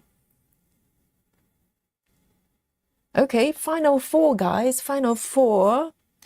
It's all gone beautifully well up to this till this point. Well, not till this point, and forward. You know, it's going to be a beautiful finish here, and you can start to, you know, get the number calculator in your mind, and replay today's stream in the head and calculate how many stitches I've done. I'm sure some of you have superpower like that. And the rest of you, I just throw a wild guess, okay? Your guess is as good as mine. I have no clue. So I'm gonna cheat. There's one more stitch here that I forget to stitch with whatever color. I don't care. So this one will be my last one. Let me just snip this off. Okay, and I'm going to bring on, as I'm finishing the last stitch, I'm going to bring on our Guess My Stitches machine here. It's all about technology here. So, you know, you can start to come forward with the numbers. And those of you who, if you've been lurking, you know, this will be a great opportunity to unlurk yourself, and all you have to do is just come up with a random number, because I have no idea how many I've done, and who knows, you might be the winner tonight. Go for it, guys. Look at this glorious stitching happening tonight. You don't get anything else. You don't get this anywhere else, okay? Only get it from here on Yogi Stream. 3776. Good. I'm gonna pop it back. So recap, guys. While I'm recapping, you can throw your numbers in. And so today, this is what's happened today. So I focus on this area, which is 4 by 7 area. So it's pretty large. And I've been following the 1, 2, 3 method, which I go from just following the DMC number. So it's completely random. I just allow the DMC number to detect, to decide which color I'm going to go to next. So every color is a surprise here. And but I think I've done well. Today, no incidents here. no F word being mentioned. Okay, some of you, okay, those will be banned for the next stream. And I've got all the names down, okay? I remember you. And finish pretty much the shelf here really, really well. Very close to completion. And so I'm really, really happy. And I have no idea how many stitches I've done today. But we can review. Let's look at what we've got today. Look at your submissions here. Okay, here we go. And there was one number, it's a Maddie, I can't remember, Randy submitted, which I can't remember, around 300-ish. So Captain Squirrel is 312, okay? And Carrie Van Kessel, 250. Randy is back. Yes, Randy, what was your number before? Do you want to revise your number and submit another one? You're allowed to until I reveal the final result. And Susan, 350. Susan, you're my favorite today. Laura, 240. Okay, Laura, you're my favorite today. And Michelle Fuller, 333. Busy Mom, 330. Betty Hankins, 345. Salita, 400. Kimberly, 389. Very nice. Everybody's on the higher end. I wonder why. Betty Lou Taylor, 483. And Balana, unlurked. Yes, welcome. Yes, we like people unlurking themselves. 311. And Suzanne, 330. Steve, 444. Oh. Is that secret code? Not 666. And Grace Houston, 365. Janelle, wonderful. 460. Rochelle alert herself. 429. There's a dot in between. You don't mean like, dot 429 as in minus. And Ren as well, alert herself. Amazing. 387. Randy Bacon, revisor number 322. And Laurie Dixon, 350 unlurking. Yes, amazing, guys. Are you ready for the grand reveal? Okay, here we go. So I am going to undo the box so we get the full view here. Okay, and are you ready to find out today's grand total of the stitches I've done today? 3, 2, and let me just bring on this alpha so you can see better. And 1. 343, everyone. Yes, congratulations to me. 343. Erase that number from yesterday from your memory. 343 is the new number to instill in your head. And let me just stop the sprint here. And the final total. Look, guys, look to the upper left of my app and look at the progress. Can you read a number there? Can you read? I can. It says 7. And if you remember, if you're here in the beginning of the session, I was barely 6.5. And I was thinking, well, I wouldn't be as bold as suggesting I'll cross 7 or anywhere near. But look at what I've done there. Look at what I've done. And who's the winner tonight? Yes, let's get back to the competition. Who is the winner tonight? Is it Betty? Betty Lou Taylor, 483. Yes, for people who can count, who came up with the winner. Amazing. Let's bring this down here. Yes, Betty is the winner. Well done. And, the winner is going to receive the grand prize of the respect, capital R, from everyone here. Well done, Betty. You're the girl tonight, and of course, bring on the buffet. 434. Yes. Oh, hang on, Steve. Steve is the winner. 444. 434. Betty is Betty is 483. Okay, Betty is the winner still. And Steve is also the winner. No, Betty, you're still in. You're still in. It's the honor system. So, yes, Betty and Steve and anywhere in between that's close to that number, you're winners. Okay, you're winners. Steve, you're an alien. You're 1 stitch. No, you're 10 stitches away.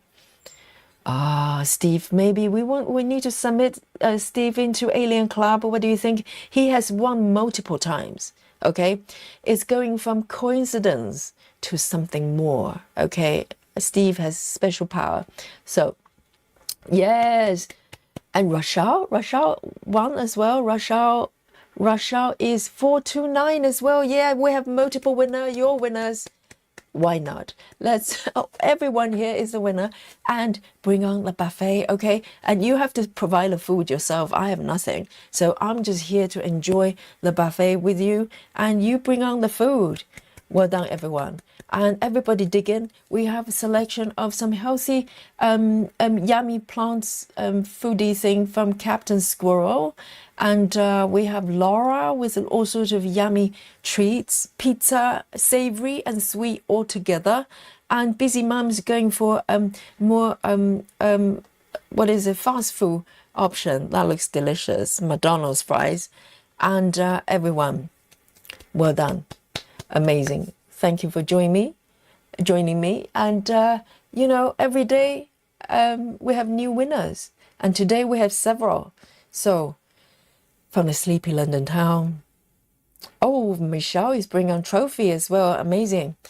Yogi is going to sign off. Betty, I love your choice. Coconuts. I love it. And have you tried fresh coconut juice straight from the coconut? Oh, that's so delicious. And so, on that note, that delicious note, and night-night, everyone. Good night. And I hope you enjoy the rest of your day wherever you are. Good morning, good afternoon, and good night from London. Night-night, everyone. Night, Susan. Let's go to bed, okay? Not together, but around